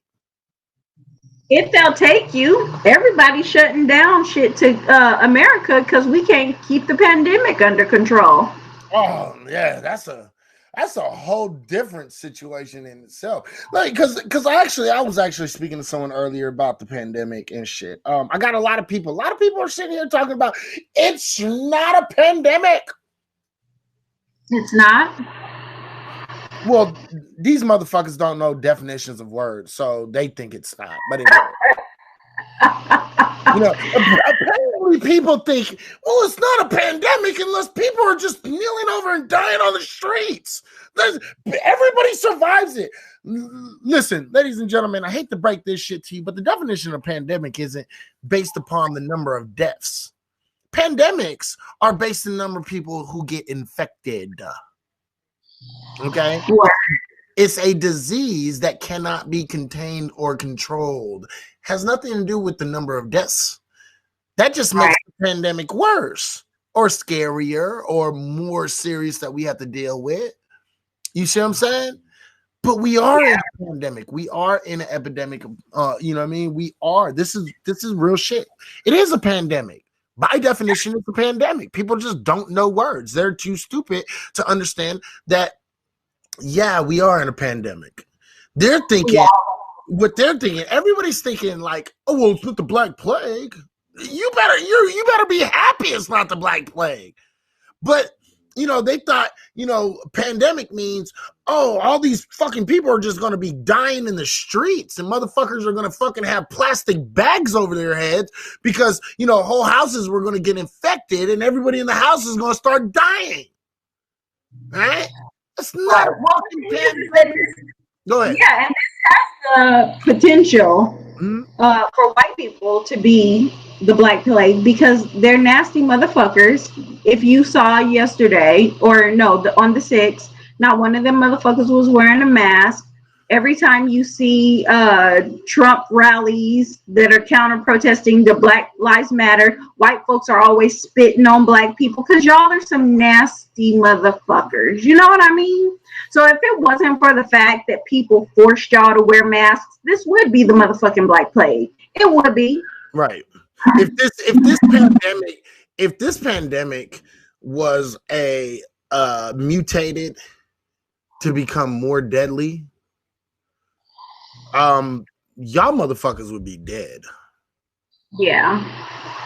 Like, that's not a game. Like, you know what I mean? Yeah, a few people would make it, but a lot of you motherfuckers would be dead. You better be like, this is why I laugh when people say, well, you know, we're being stuck in our house and you gotta wear a mask and like, dude, do you guys not understand that in 1920 we had a fucking another pandemic? It was called the fucking Spanish flu. Yep. And they were forced to do the exact same thing that you're doing right the fuck now. Yep. Like, y'all acting brand new and shit. Like, stop acting so damn brand new. The fact of the matter is, it is a pandemic. The most dangerous part of this pandemic is this: the mutative ability of this strain. Okay, no matter what anybody wants to tell you, go look it up. Go read. Go do your own research. This is not hard to find. There's already something like 30 different strains of the coronavirus. 30. Y'all not catching on to this shit. There's strains that are more deadly, and there are strains that are not as deadly, but they're more contagious. There's strains that are, you know, that are staying with you longer. There's strains that are fucking actually affecting your fucking brain, literally. There was just like 3 articles yesterday or the day before that, last couple of days, where they are finding that COVID affects your fucking brain, dumb fucks. You see what I'm saying? This is what I'm talking about. Like, y'all are not catching on to this shit. This is why I laugh. And it's like, don't get me wrong though. I find fault in a whole lot of people. The Dems and the Republicans are both at fault. Because had they just gave fucking every citizen like $20,000 to sit their ass at home, pay their fucking goddamn bills, and motherfucking shut down everything except for food, except for the hospitals, right? Maybe made it more able for people to get online groceries so they could have brought their foods to your house, right? Things like that. We'd already be done with this shit. Yeah. And they have the resources to do it. I mean, Jeff Bezos, all of these different things. I mean, they literally can deliver fresh groceries to your house. You know what I mean? Walmart and Amazon. Walmart, yeah, all of that. They have the resources to work with all the top richest men in this country to make sure that this pandemic is under control. But what they want to do is they want to hoard money for wars. They want to hoard money so that they can give it to Israel. They want to hoard money so they can, do whatever their little. They're waiting for the second coming of their white Jesus. They're gonna give him money? Nah, they're just waiting. They want the prophecies to be fulfilled. The pandemics, the death, the war. Right? Fucking stupid ass fucking, they want this shit. Israel to be a nation and to, come to power. Like, you motherfuckers is dumb. They're literally pushing this biblical prophecy ideals. A lot of people don't realize it, but if you read Revelation, you see all the prophecies that's going to happen before the so-called judgment, right? They're quite literally forcing that upon you, right? Because they really think that in some way, if we can force it to come, it can end sooner. Right.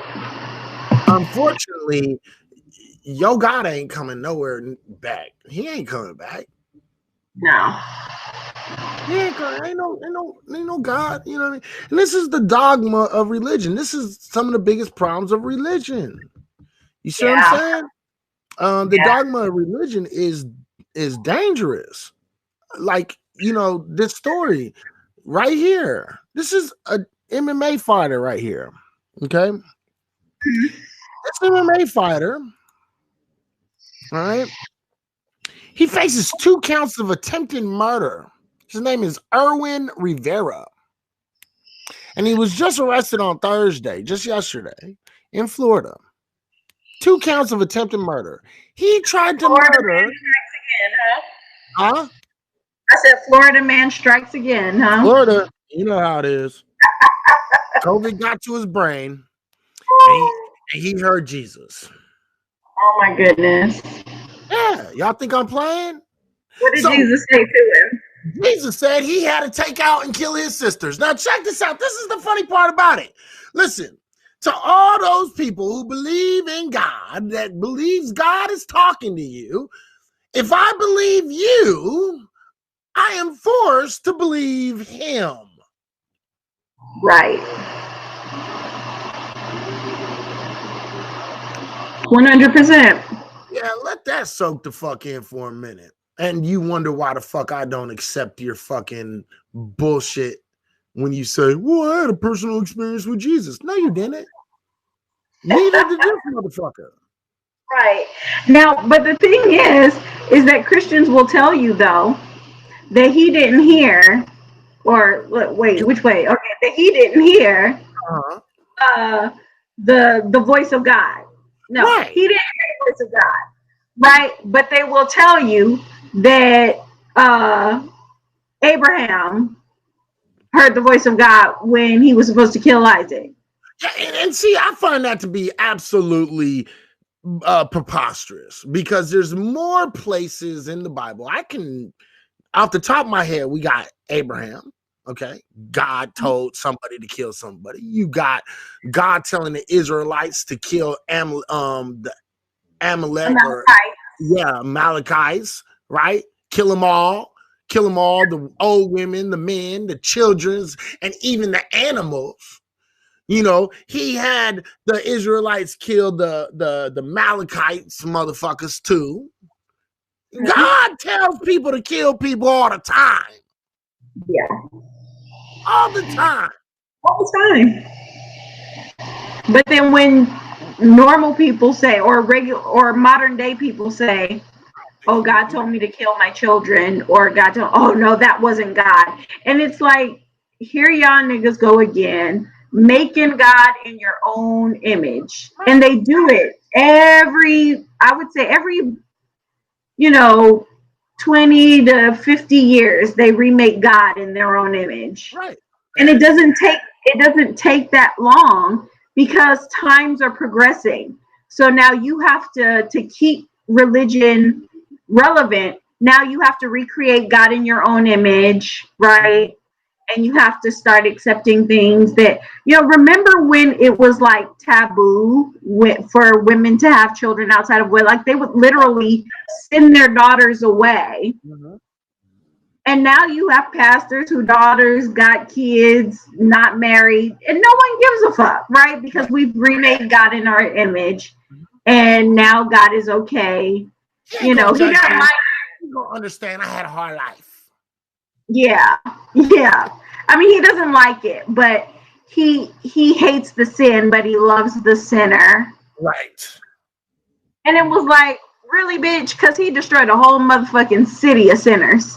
Right, because he didn't like the sinners. Right.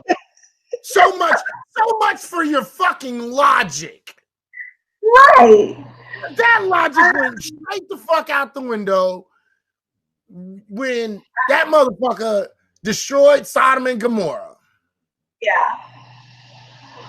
I mean, I don't understand where they mesh these two ideas of God, and even like I was asking when Tony was on earlier, like, I wonder how Christians react to seeing these white people who are insurrectionists and who are clearly very racist erect this cross in front of the Capitol that they've just tried to overthrow the U.S. government. Like, how do you feel seeing that symbol of your religion? They feel like they're being attacked.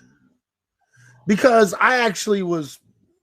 someone I know posted this thing, and then they put on this definition of fascism, and subliminally they was calling Biden and leftists fascists.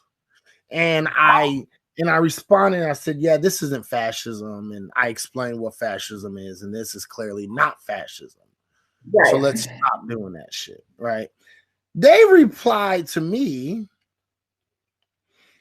I wasn't aware that I said this was fascism. No, you just put up the definition of fascism just for shits and giggles. You know what I mean? Right, you were just thumbing through the dictionary and decided to share what you happened to be reading. Just randomly, just kind of throwing that out there, right? Then they said, I said the left has called Trump a fascist for 4 years, and he's clearly showing his fascist behavior right the fuck now. Just pointing that out. He's showing his fash. Right. And the left side of our government has called not only for Trump to be silenced, but his supporters as well. In fact, Biden called us terrorists today. Oh, she said us? Yeah, because she's a Trump supporter. Right? And the problem is this. If you were part of the group that thinks that it was okay to do what the fuck they did, yes, guess what? Life's a bitch. You're a fucking domestic terrorist. Yeah. Don't know how you fucking define that shit. And guess what? I hate to break this shit to you. White people have been the leading domestic terrorists in this country since day fucking one. 100%. Like you acting like this is something new. You're just being called out for it. Yeah. And I'm like, y'all motherfuckers is crazy. And then she said, we're headed down a dangerous path when half of the politicians and their supporters celebrate this crap. We're not celebrating anything. We're calling out what is what. Right. You know what I'm saying? The point, she said, she continued, she said, the point of my post is don't cry when it happens to everyone celebrating fellow Americans being silenced all because they don't agree with them. You know what? Welcome to blackness, bitch.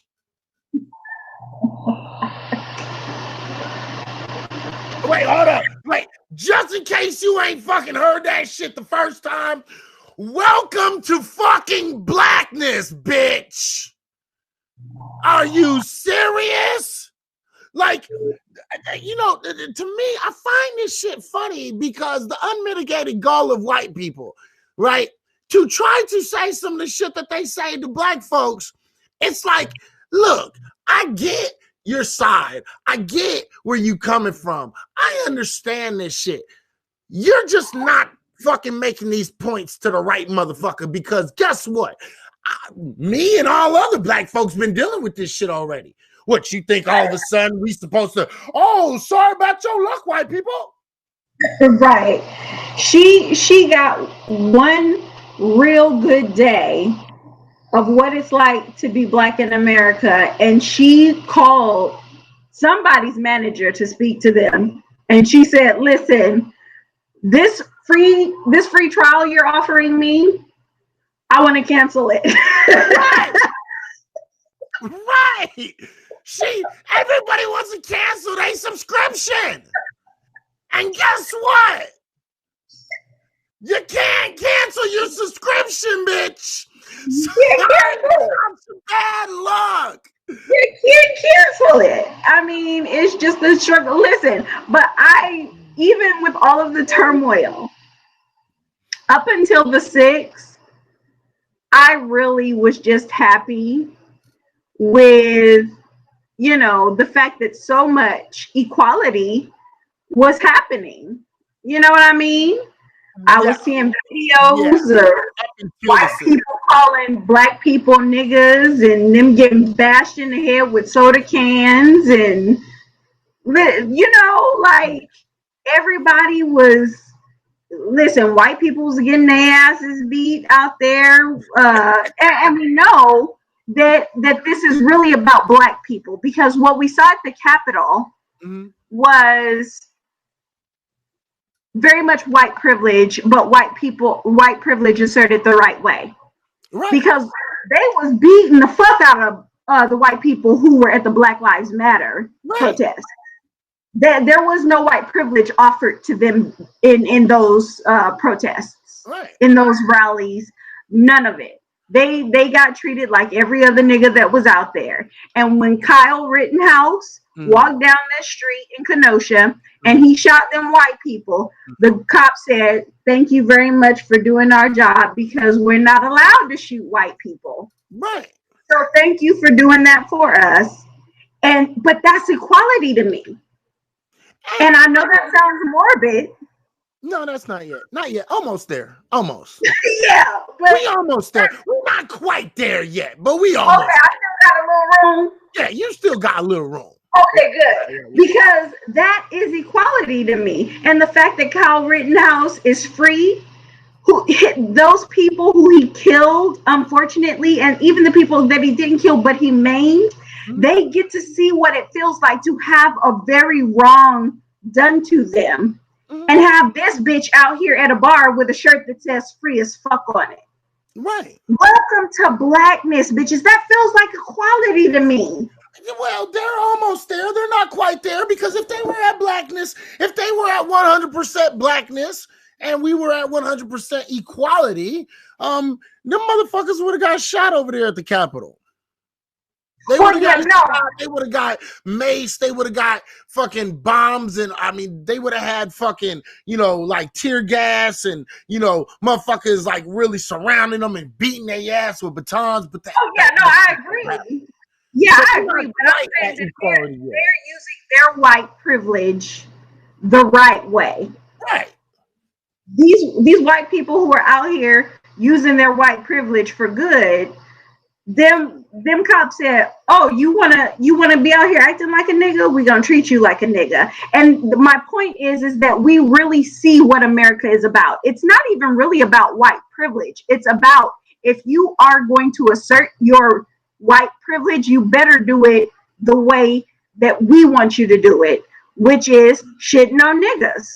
Right. Okay. Now I can understand that, because I was really about to go in real quick. What up, Rodman? How you doing, brother? I was about to go in, but when you brought it around the corner, you know what I mean? Yeah. I get it. I get what you're saying, but here's the problem.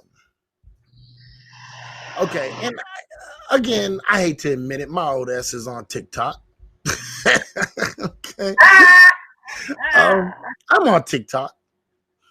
What I've been noticing is, since white folks, no, I don't do that. I don't do all that. But you know, but since white folks have been actually showing Satan is the god of this world. Okay, prove that. I'll wait by you.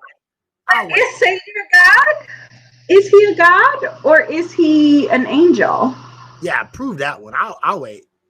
The fact of the matter is this. What I've been noticing is, ever since white folks have been showing their ass and they've been trying to use their privilege, quote unquote, as you say, the correct way, I've been noticing a lot of white folks trying to tell black folks even more what racism is, and trying to teach black folks what racism is. Are they now? And that is a form of white privilege, where they think that they get this small little dose of reality, right? And now all of a sudden they're the most oppressed motherfuckers ever, and they're I don't need to disprove it, dude. You just came in here and made the claim, dumb fuck, and your claim was Satan is the god of this world. Okay, prove that claim that you came in and made all by your lonesome. I don't need to disprove your fucking claim that you just said. Okay, disprove my claim of Incredible Hulk is really God, and you ain't never seen no Satan, because guess what? The Red Hulk ain't showed his face yet, bitch. Fuck out of here, dummy. You fucking ignorant piece of shit. Fuck out of here. All right? So ever since they get like this smidgen of reality check, right? They think they have like the unmitigated gall to try to tell black folks that they wrong. I don't know that to be true. Because I don't really interact with white people. Well, I interact with white people, not, you know what I mean? I think maybe that's where we should start the intervention. I've interacted with white people because I own a business. I think we need to do an intervention for you to keep you from interacting with white people. I can't help it. That's a problem. I own a business, so I have to interact with white people. I don't have no choice. Okay, this isn't like yeah, hey white people, let me come. No, that's not what it is. It's a I run a business, so I have to. Okay. Well, listen, I have very few white people in my circle, and I keep ain't buying enough emails. I needed some white people money. If you say so. Niggas is not dabbing enough. Niggas quit smoking blunts and start dabbing, niggas. Listen, I have all my edges because I don't fuck around with white people. You see that? I'm sad. Listen, I was born. Satan's friends. Oh, really? Name 3 of Satan's friends. I'll wait. Keep on going. I was born in 1902. Look how good I look. You know why I look this good? I was born in 1902 and I look this good because I do not interact with white people on a regular basis. My stress look at me. Do you not see this? I haven't aged yet because I don't have interactions with white people, so therefore I'm not stressed out. Look, I'm just saying. No pros.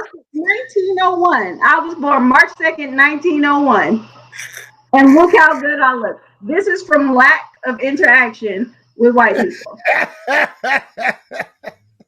Oh, that shit is priceless. That shit is absolutely priceless. I mean, because they, even in their best times, like I said, I have very few white people in my circle. And those people know because they've been married to black women. You know what I mean? And like real black women, not the ones who have some master slave fetish going on, but real black women, you know. So they know that when we're in a room talking, you be quiet unless you're spoken to. You know, they're not trying to interject and say, well, maybe if you look at it from the, no, we don't need a different perspective, nigga. We got it. Thank you. We got plenty of perspectives. Right. There is none of that. So when I interact with white people, it's always a very pleasant experience. Now, mind you, I can count them on one hand. But again, I was born in 1901. It took me almost two centennials to get five white people that I could stand to be around. He said, Bobby Light said, Baal is a friend of his that I interacted with. Really? What did Baal look like, bro? I'll wait. Yeah, and I'll keep on with my conversation until you say something that fucking makes any kind of fucking sense. Okay, so what did Baal look like? What did his voice sound like? And you know, what were you doing interacting with this demon, friend of the Satan? Okay. Can I just say that this is one of the reasons why I don't interact with white people? Bobby White, you know what I mean? White people say ridiculous shit like this. Oh, I've interacted with Satan. Like, white people, they like shit like that. You know what I mean? They like shit like that. White people, first of all, what? Like, are you on meth? Are you on meth that you cooked in your own garage? Oh, yeah. Shit. Oh, I mean, shit. Oh, shit. Are you on meth that you cooked in your mama granddaddy basement? They was in the bathroom making some meth. You see what I mean? And look at me. Already just stress on my face. Too many interaction with white people. Oh shit. Oh shit. Remain humble. Yeah, 916. Good shit. Yeah. Okay, cool. Nice. Numbers. You know how to write numbers. Good shit. I mean, all right. Now that we've acknowledged everyone in the room, so right. I don't know. You know what? I think that is kind of funny though. Have you noticed that there has been an increase of religious belief lately? Yeah. I think it's just because people don't know what to do in these times. People find these times very unsettling, and they're very sort of taken aback by sort of the very real division that's happening in this country. And so they take solace in whatever religion that they have because they don't know what to do. Okay. And I don't know. It's a very weird thing because it's okay that you don't know what to do. It's okay that you're stressed. It's okay that everything feels like you're unsettled. That's okay because these are unsettling times. You don't need to, cling to a magic sky daddy. Right. to feel better about this, you know. Real quick, Cameron, thank you for that award, the high award. Thank you. I appreciate that. Very, very appreciated. Bobby Light responded. He said, I was on psychiatric drugs and not sleeping for over 60 plus hours when this happened. Yeah, you know, just to help you out real quick, psychiatric drugs and not sleeping for a long period of time, yeah, that tends to fucking make sure your brain fucks with you, and that's usually called hallucinations. And you know, your mind playing tricks on you. So you most likely did not interact with Baal. I would say that you were probably fucking twacked out of your mind. And yeah, you might not want to go 60 hours without getting some sleep. Just kind of saying. I don't know. I could be wrong. You know, again, but who am I to judge, right? Who am I? Hashtag white people shit. Hashtag white people shit.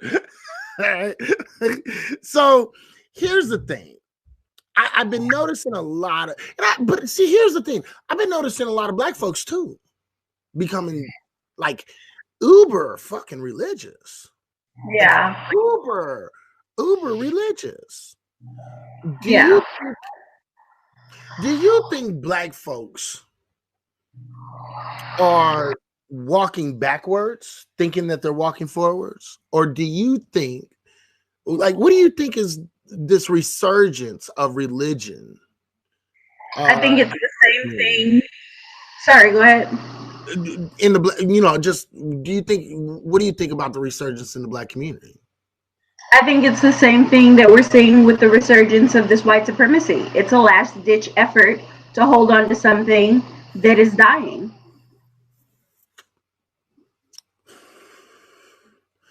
Do you think that it's a good thing, religion is a good thing for black folks? Absolutely not. You already know the answer to that. Absolutely not. First of all, like I said, this resurgence is the same resurgence that we're seeing, right? When the Civil War happened, it was an insurrection because they were losing the power, right? And then we saw that again the other day. And I think that black people are seeing that you're doing all of this praying, you're doing all of this, untie my bow tie, he coming on a Honda, take me on a Kawasaki. Mm-hmm. And God is still letting y'all get y'all ass beat. God still let them get into that Capitol without, you know, so much as an eye being batted. You know what I mean? So right, no, I get it. I totally get it. But do you not think that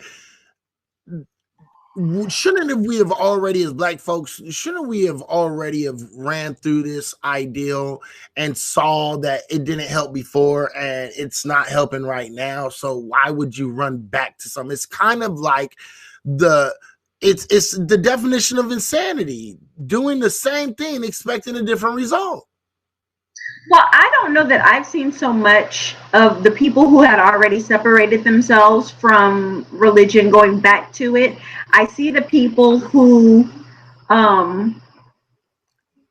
were having questions and, you know, just still Christian, still religious. And now, you know, and they think, oh, well, I could pray, but I've been backslidden or whatever. So they're going to back to this uber religious place. But again, that's a last ditch effort, because once you stop being backslidden and you go get your life together, you stop drinking on that hand, stop smoking that 20 twin, your God still ain't gonna do shit for you. Yeah, I mean, I get it. I totally get it. Me personally, I think black folks is walking backwards. That's just my personal opinion. I don't think they're grasping on anything. I don't think they're scared. I think they're just walking backwards. I think they're being fooled. And by whom? Who can be fooled in 2020 fucking one? Plenty of motherfuckers. Did you not see what happened on the 6th? I mean, but who got fooled? Well, the white folks got fooled this time, but black folks been getting fooled for a long time, right? And now they're seeing all this shit happen, and the first thing that comes to every black person's head is, oh, it's the end of times, it's the end of times. Jesus is gonna come back, and Judgment Day is about to be around the corner. You know? Yeah, I think last ditch effort. Because like I said, the truth of the matter is that you watched all 2020 niggas getting their ass beat. Right. And you did not see white folks getting their ass beat. If you really believe in a God and you really believe that he has your best interest at heart, that just doesn't make sense. I don't know. I'm not connecting the dots on that. Yeah, the thing is I just see black folks scared. That's what I'm seeing. I'm seeing black folks scared, and I'm seeing white folks starting to become more scared. But I'm seeing more black folks becoming more scared. That's just and you're right. But in I guess because of the people that I'm following, it's just different. Like I do see a couple of people like printing, and it's mostly like very errant like family members that follow me or I follow on Instagram or whatever. But most of the black people I know, they be posting up with their guns and shit, talking about when y'all niggas ready, just shoot me a text, bitch. Right, and don't get me wrong, I follow a lot of them, but I follow regular black folks too. You know what I mean? I got I don't know regular niggas. I got black folks, my family, and they just regular. Yeah, you know what I mean? See, I'm an extraordinary nigga. Extraordinary niggas can't follow regular niggas. Well, I mean, they don't believe nothing. They don't fuck with me like that. Don't get it twisted. It's like they're like, look at this demon, right? Don't get twisted, right? Oh, he's too militant. I can't fuck with him. You know what I mean? But what I'm seeing is a resurgence. I see the resurgence of the Sambo. I see the resurgence of religious ideology and religious dogma. I'm seeing a resurgence of just a whole bunch of scared Negroes that's sitting around, and they are scared to stand the fuck up. I mean, see, the thing is a lot of people looked at what happened yesterday and they were just like awestruck. They were like, oh my God, look what's going on. And because we did shows consistently for years, right? Yeah. And we talked about this shit. And we told people, I wasn't surprised. I'm looking at it from a whole different angle. I'm looking at it like, black folks, pay attention to what these white folks did. Right? We've been telling them that for the past couple of years, though. And what else have we been saying? Arm yourselves. Right. Make sure that your finances are stacked. Right. We've been saying that for years. Right. And now motherfuckers want to act brand new. Yeah. And that's the problem. That's the backslide to me. And I'm like, how is y'all niggas, especially motherfuckers who watched me on a regular basis for all them years, how are you Negroes falling back into your old dumbass ways? Like, y'all niggas stupid, dumb, retarded? What is y'all niggas? Like, what is going on? And white folks, I'm like, they're definitely sinking into the sunken place. You know what I mean? So it's just kind of like, it's like what I'm seeing is just a regression of a whole bunch of people. Yeah, I mean, this is the beginning of the fall of the empire. But the truth of the matter is that the people who are militant and ready to really like stand up for what they believe in, they arm themselves, and we saw that at the Capitol 2 days ago.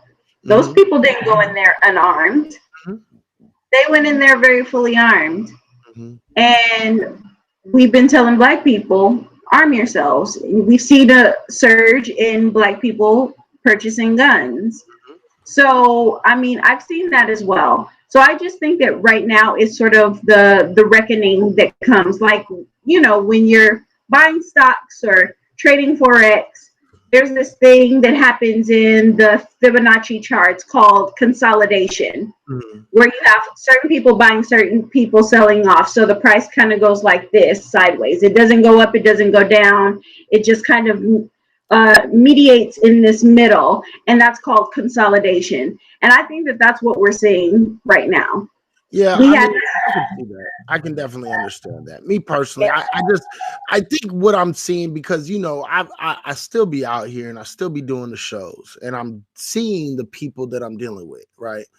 And I'm seeing the pacification of Black folks across the board. I'm seeing you know, like, it's like, don't get me wrong, for a long time I started seeing that uptick.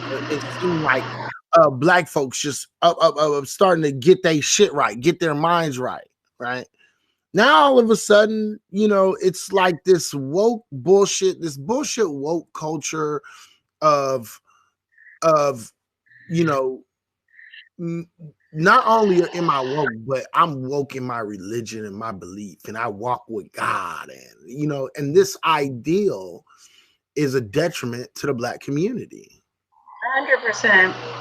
100%. So I'm just kind of, and I guess I'm just seeing it more because, like I said, you know, I used to pull what 30, 40, 50 people, 60 people. We used to pull up to 100 people, 150 people every single time we did the show. Right? Got barely 10 people in the room. You know why? On the other side, right? And the reason is because Negroes are scared right now. They're scared out of their mind right now. They don't know what the fuck to do, right? Yeah. And so it's like, I'm at that point where I'm like, well, I'm not fighting for you niggas no more. Like, y'all niggas is slow. Like, you take your slow, raggedy ass somewhere over there, because when the shit comes down, I'm not coming back to get you. Yeah. I will be up here with all the rest of them, and oh well. I'm at that point. I'm right there. I'm at that point in my life where I'm like, yeah, you know, not everybody's gonna be able to make this trip.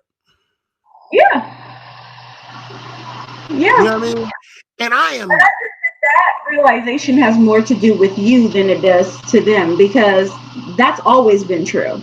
The fact that you're just now getting to that place is your progression. Yeah, and you're right. But I think it was because I had a more grandiose ideal, right? My grandiose ideal, I think, was more of an idea of, you know, look, if all you got to do is wake Black folks up, and you just have to spark their mind the right way. But I think I've been forced to realize that you can't wake all these niggas up. You know what I mean? Yeah, because the thing is you're fighting against a well-oiled machine. And what I mean by that is they come, and even when we had like 3,500, you know, people in a room when we were doing our scopes, right? The truth of the matter is that they come and they listen to 2 or 3 hours of our show on a weekend, but the other 7 days a week, however many hours a day they're in front of television, they're getting pumped, they're being programmed by these, you know, white supremacist ideals, and they don't even know that they're, you know, those ideals are being pumped into their mind. Yeah.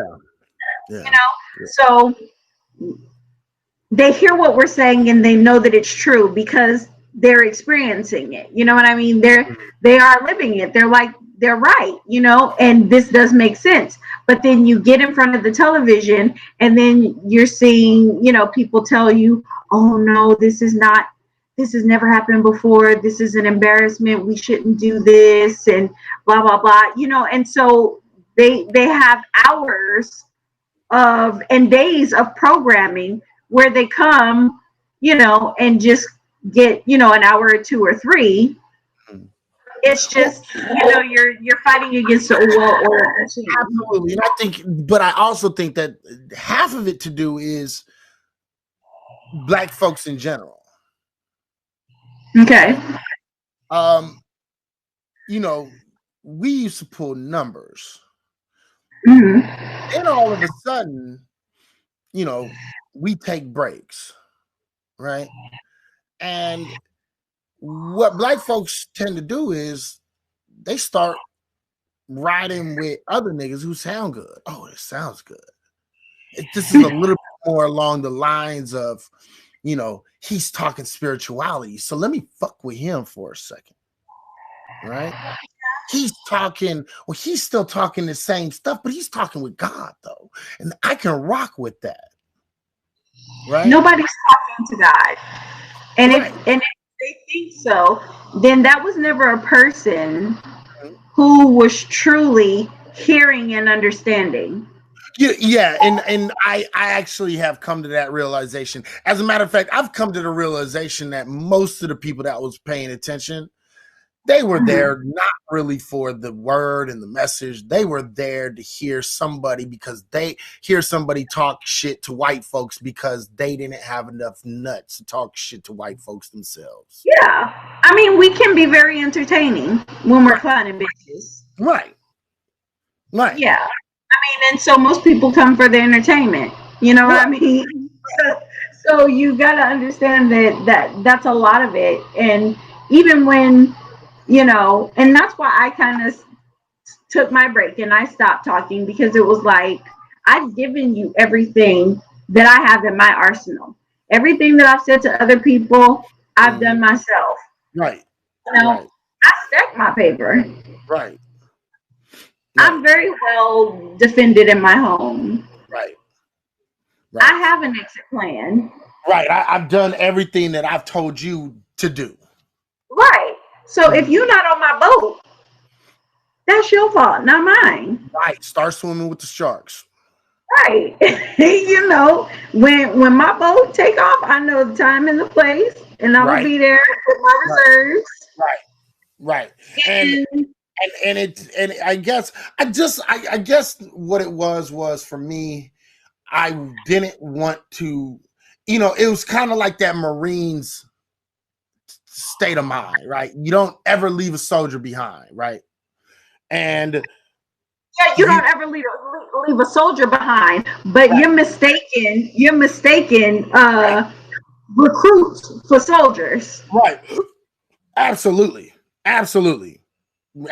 People who I thought were soldiers were not soldiers. People who I thought were, real soldiers, ready to get down and ready to do it. They weren't really ready to do it. No, they were just recruits. Right. And not everybody makes it through the recruitment process. Right. Absolutely. They were apprentices. Right. When you talk about biker clubs, they have apprentice. You got to do your apprenticeship before you can be a part of the 1%ers. And, a lot of them didn't make it through the process. And, I find that to be, and I guess what it is I find that to be disappointing. Yeah. There were so few soldiers and so many apprentices. Yeah. Right. And it's like, well, I was wrong. You know what I mean? And I can admit it. I can say, yeah, okay, I was wrong. I was wrong about all y'all. You know what I mean? But it's okay. I mean, now it's okay. I can accept that shit. There's going to be an acceptable amount of losses, and oh well. You know what I mean? But then it hurt my heart. It hurt my soul. I was like, oh man, I cannot believe this shit. You know what I mean? Like, I took a 5-month break, and I got on. I would get on, and I would just sneak into the rooms, and when it say a word, I would just listen. Yeah. And I was like, how is it that in 5 months y'all fell so far off? Yeah. You know what I mean? Everybody's sitting out here trying to play kumbaya. And I'm like, do y'all not see the war right in front of you. Yeah.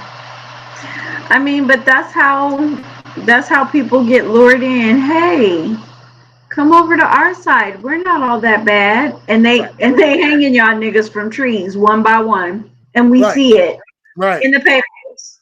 Right. Another nigga found from the tree. Oh, he must have committed suicide. Oh, poor them. They must have been having a hard time in life. Right. And what did I say when that was happening? Don't go out alone. Make sure you got your strap on you. Mm-hmm.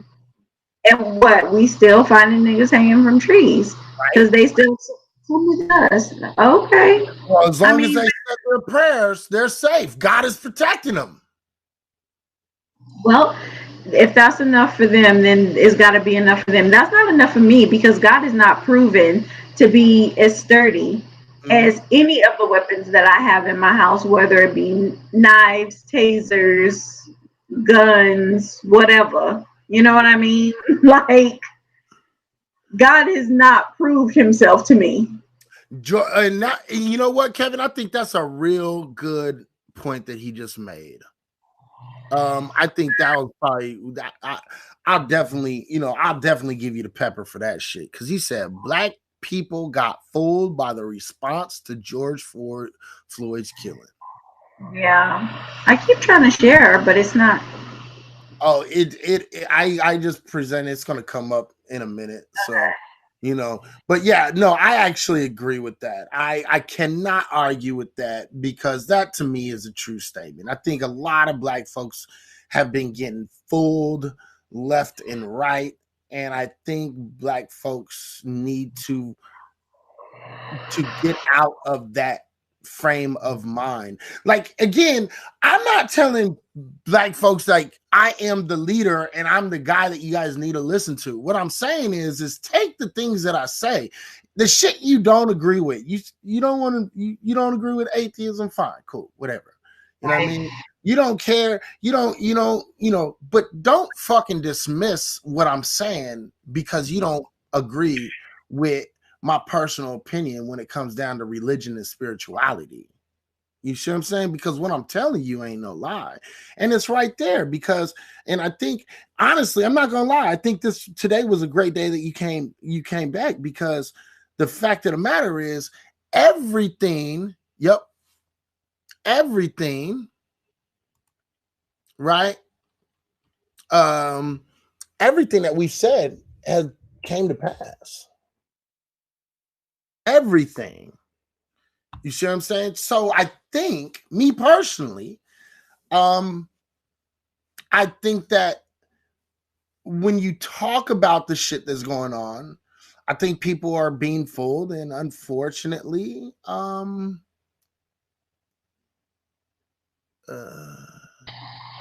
definitely are. Yeah, I just keep on. I find it funny that as many times as I've been right, and as many times as even you've been right, and as many times as we've said this stuff over and over and over, people keep on doubting. Yeah. Well, they're going to because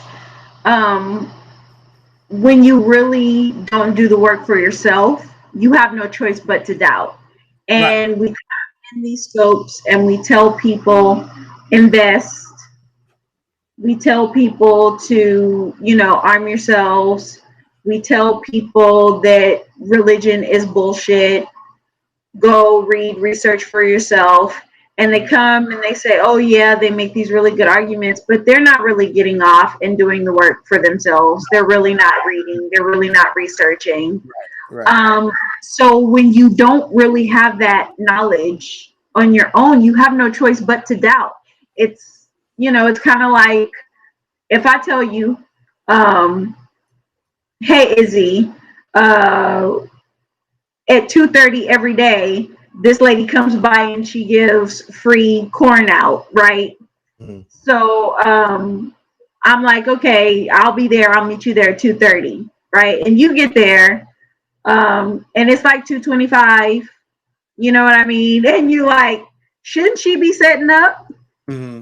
Shouldn't she be, doing something right now? Because it's 2:25 and she said 2:30. Now you've not been there to know that sometimes she's late. Sometimes she don't get there until 2:30, 2:35 to set up because she knows she's always gonna have a line of people. But didn't she say 2:30? You know what I mean? So it's like you have really no choice but to doubt if you haven't had that personal experience, if you haven't taken the knowledge in for yourself. And unfortunately, that's where a lot of people are. Right. And Food for Thought said it again. He said, white people empathized with us to soothe their own white guilt, not for our sake.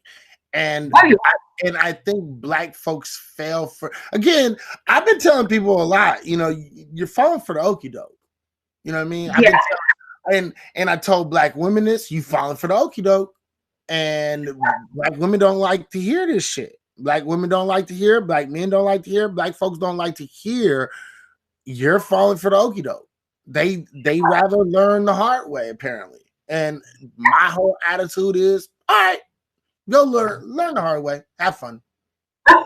Yeah, I mean, it's the truth. Because it's like, listen, there's no way possible that these white people are empathizing with us because they really understand what we're going through, and there's still this much inaction. You know what I mean? Like, they're still literally, they had them break into the Capitol on the 6th, and they're still saying shit like, well, we don't know if we should impeach Trump because it'll serve to further divide the country. Right. No, the country has been further divided, and you allowed this white man to further divide the country. But when it comes time to making recompense for that division, then you're like, oh, but we're going to extend him a pass. If they really, truly empathize with us for our sake and not just to soothe their white guilt, like Kevin said, then they would be saying they have to pay.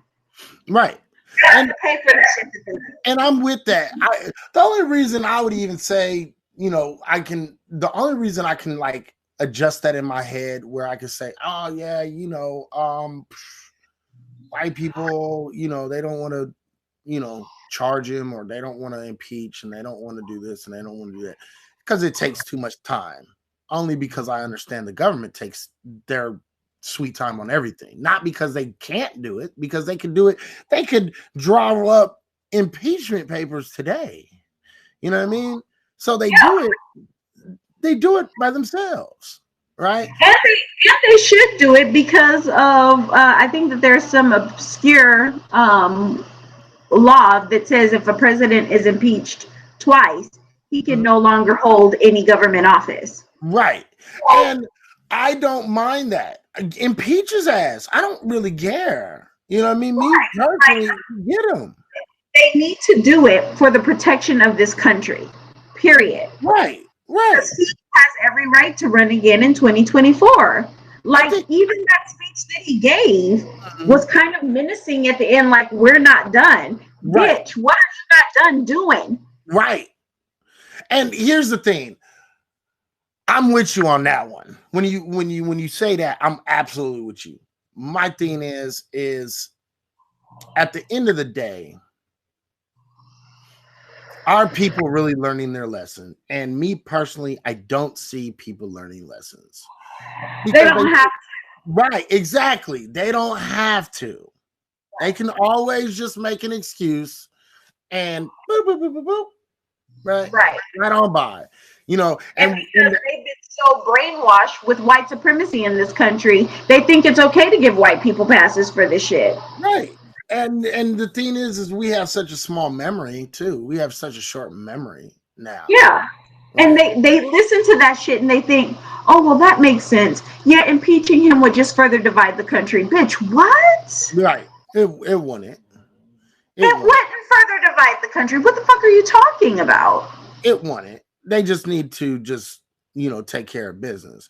I personally think Donald Trump, like, I never really had the biggest problem with Donald Trump. I've never. Very true. You know what Kevin Baker says they won't do it because Donald Trump is a reflection of the true white agenda. Right. They will never trust themselves. Right. Very true. And so I've never had a real big problem with him, like me personally.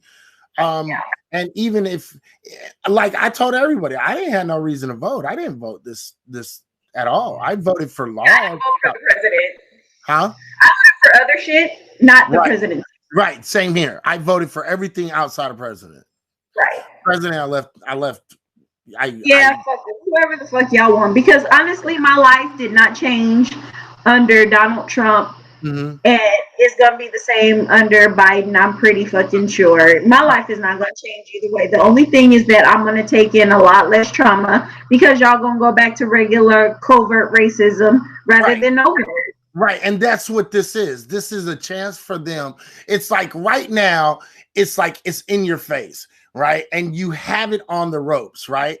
And instead of going in for the kill, what they're doing is they're letting them retreat.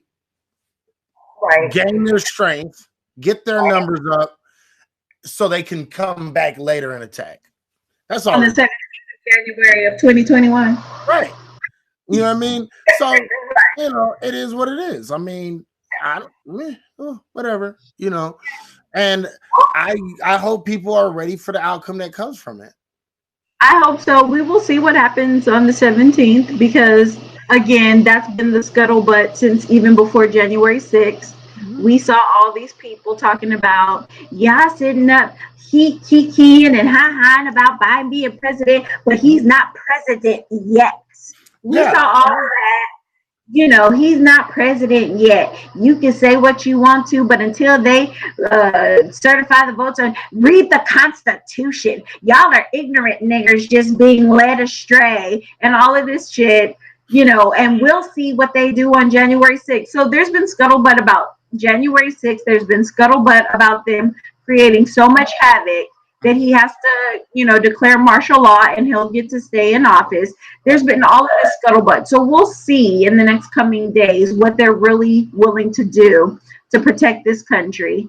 And I'm going to just be drinking my water and limiting my interactions with white people so that I can keep my beautiful 1901 born skin.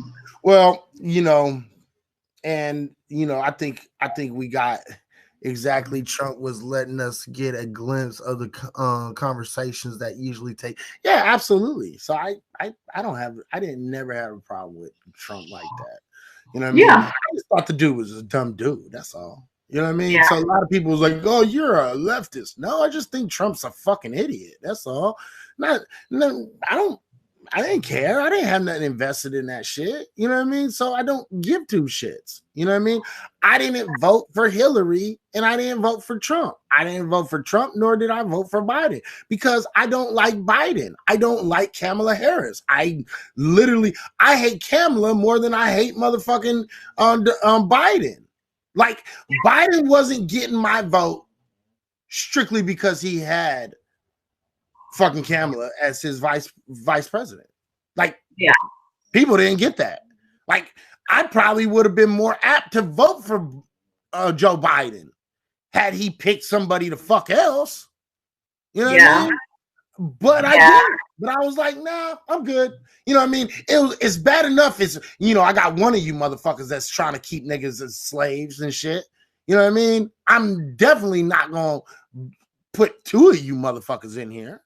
Right? Yeah. I wasn't going to do that shit. Yeah. Go ahead.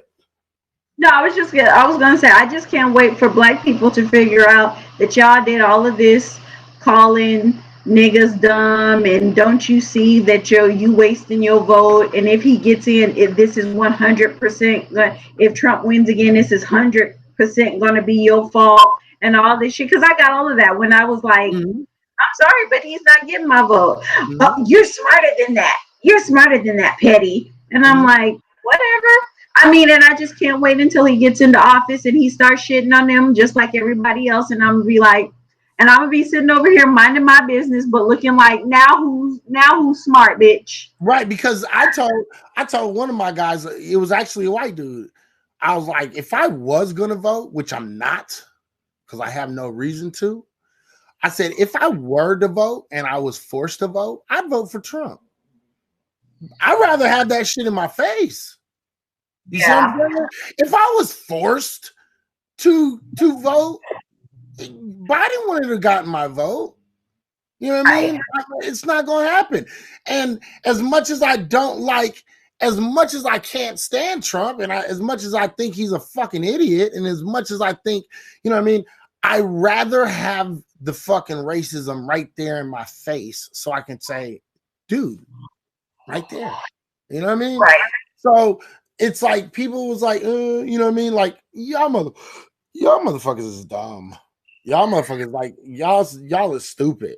And but I caught so much shit because a white dude told me, he said, you would vote that fascist back in? And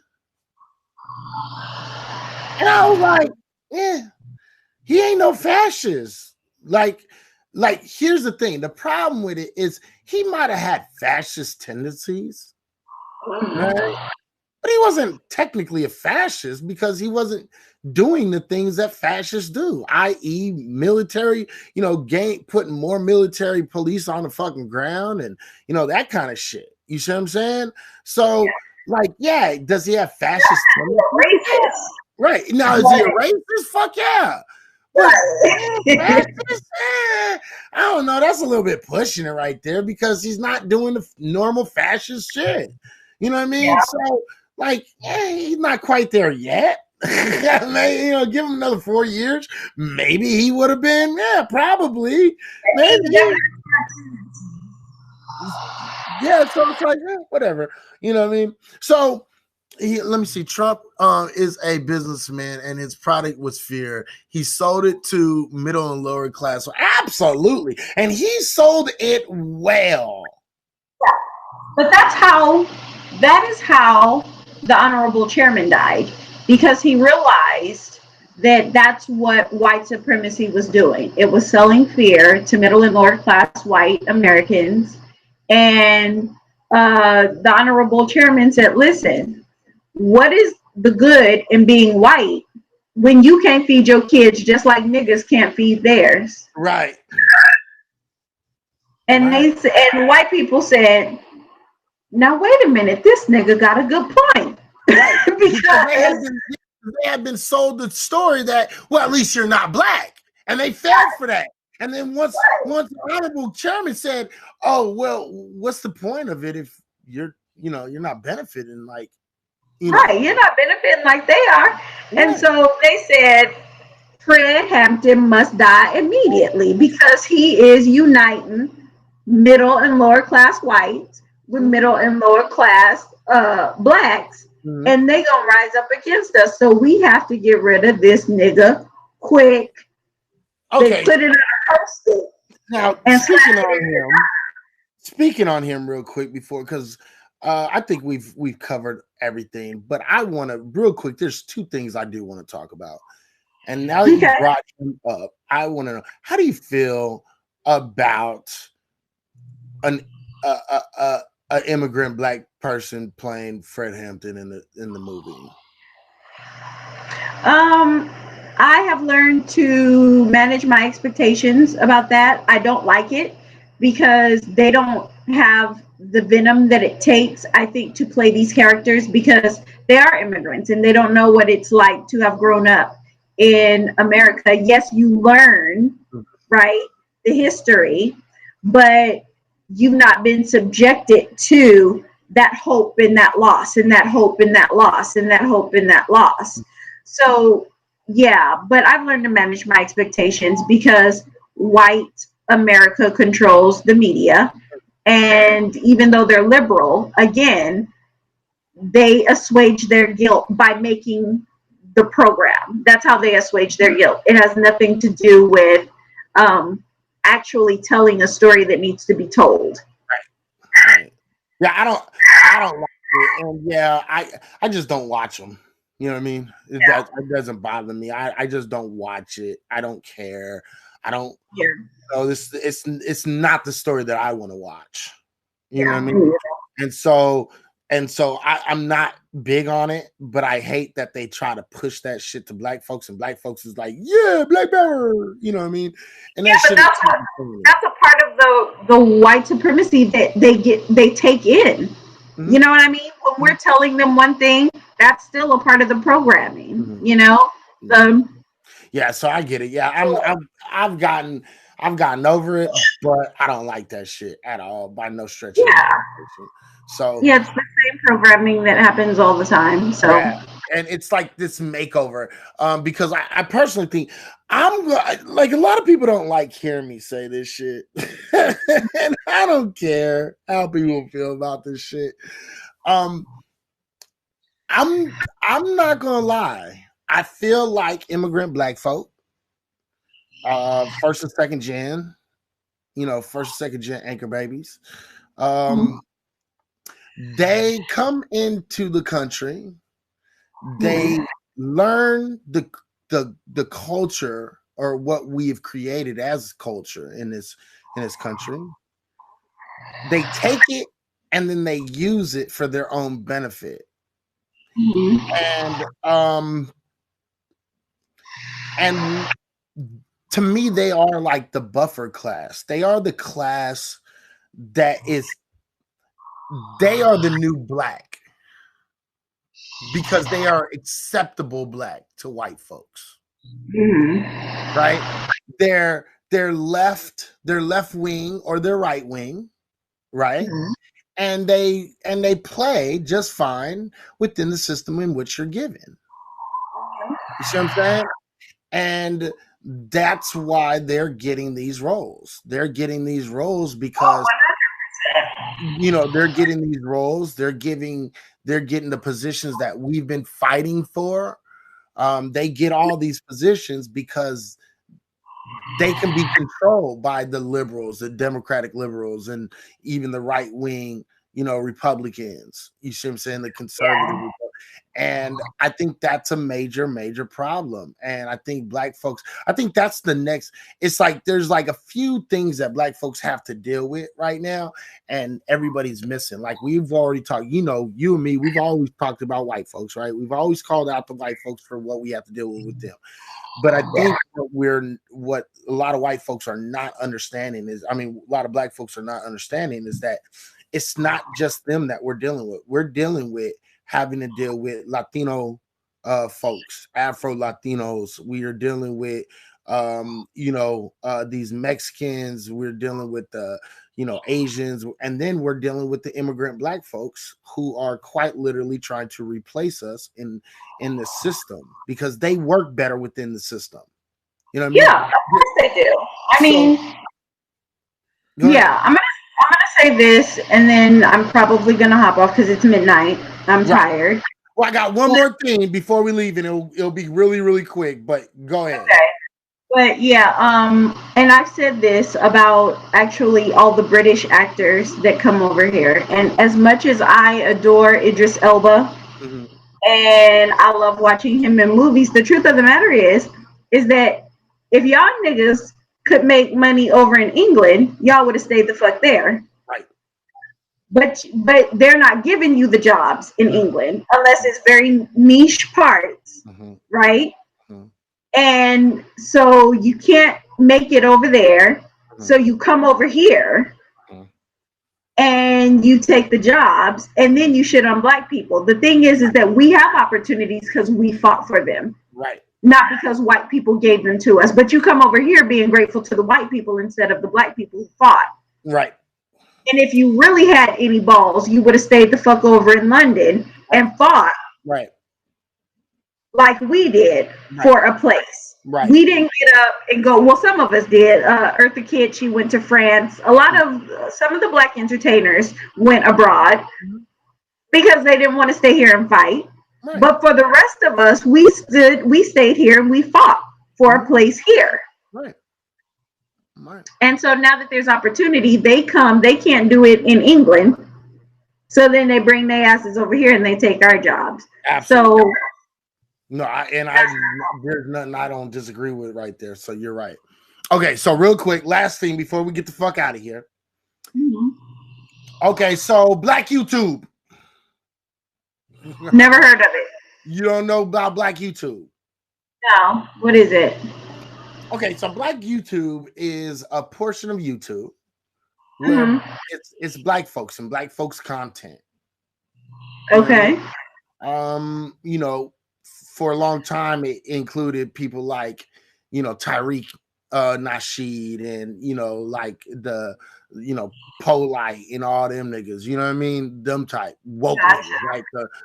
The Umars and the Setis and the Young Pharaohs and shit, right? Yeah, okay.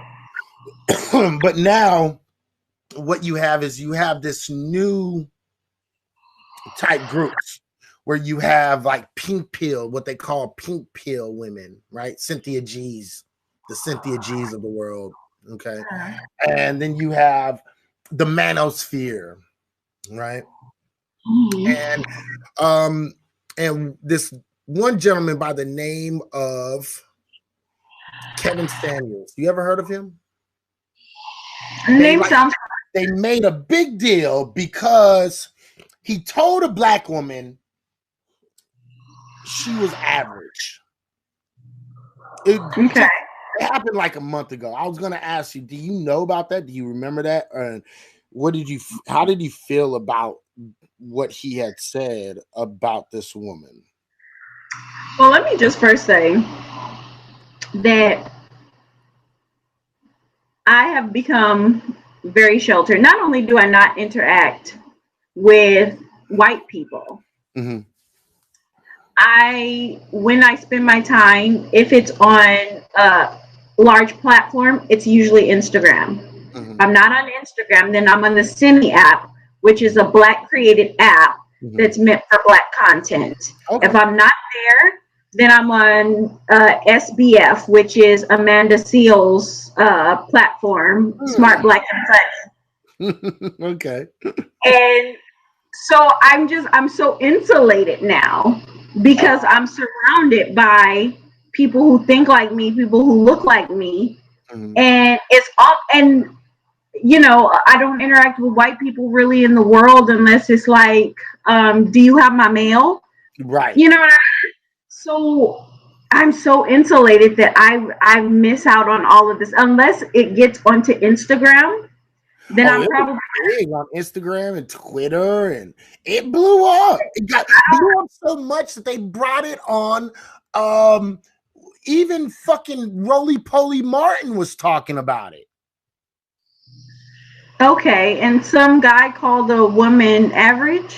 Okay, so the thing is Kevin Samuels is this dude who is basically he's kind of, you know, they talk about high value men, high value Black men and shit like that, right? And he goes on and he kind of breaks the myth of a lot of these outdated tropes of Black men, i.e. Black men got all these baby mamas and cheat, and you know they don't make no money, and they basically scrubs and ashy and all that shit. You see what I'm saying? So he goes against this with, you know, data and, you know, information. Okay. And so a lot of women listen to him because they're like, I want a high value man, i.e. a man that usually makes in the high figures, you know, 6-figure area. Okay? Right. Okay. And so this woman came onto his show, and you know, she was an attractive woman. She wasn't like, oh, gorgeous, right? But she was attractive, right? Semi. And she made 6 figures, and you know, she had a son, and he, you know, she was a single mother, and he told her, ma'am, I'm going to be honest, you know, because he asked her to rate herself. She rated herself a 5 and a 6 after she got done up, right? And he said, ma'am, you're average. And he said, you know, he kind of checked her. It's like, you can't be around. You can't find one of these dudes because these dudes aren't searching for you because you're a single mother. You're older. You're only average at best when it comes to looks. And, you know, and so there was this outrage by Black women who were like, "Oh, you're so colorist, and you know, you like white women and blah." Wait a minute. So she rated herself Mm-hmm. a 5, Mm-hmm. which is average, Mm-hmm. and then he called her average, Mm-hmm. and people got upset. Yeah, There and has they got upset because he called her average, and she just wasn't listening to what he was trying to tell her. You see what I'm saying? And he just kind of got fed up. And he was like, "Look, man, I'm not, you know, you're average at best, man." And then at the end of the conversation, what he basically told her was, "Go buy a dog and you're gonna die alone." You know what I mean? Like, because you're not listening, you're asking me for advice, but you're not listening to it. Every time I tell you and I answer your question, you got a butt right after it. And he said, So "You know what what? was his advice to her? Huh? What was his advice that she wasn't listening to? Oh, he basically told her, lower your expectations. You know, if black men making 6 figures ain't looking for a ready-made family and you are not around them, maybe you need to lower your standards a little bit, basically. Just not so many words, but that's what he was saying. And he was saying, just find a man that makes high 5 figures instead of 6 figures. Maybe find a dude that's on the come up. He's making 70, 80, 90,000 a year and has the potential to be 6 figures, right? But stop looking for a man that's already there, because they're clearly not looking for you. You see what I'm saying? And she didn't like it. She kept on saying, but, and I make this much money and I do this.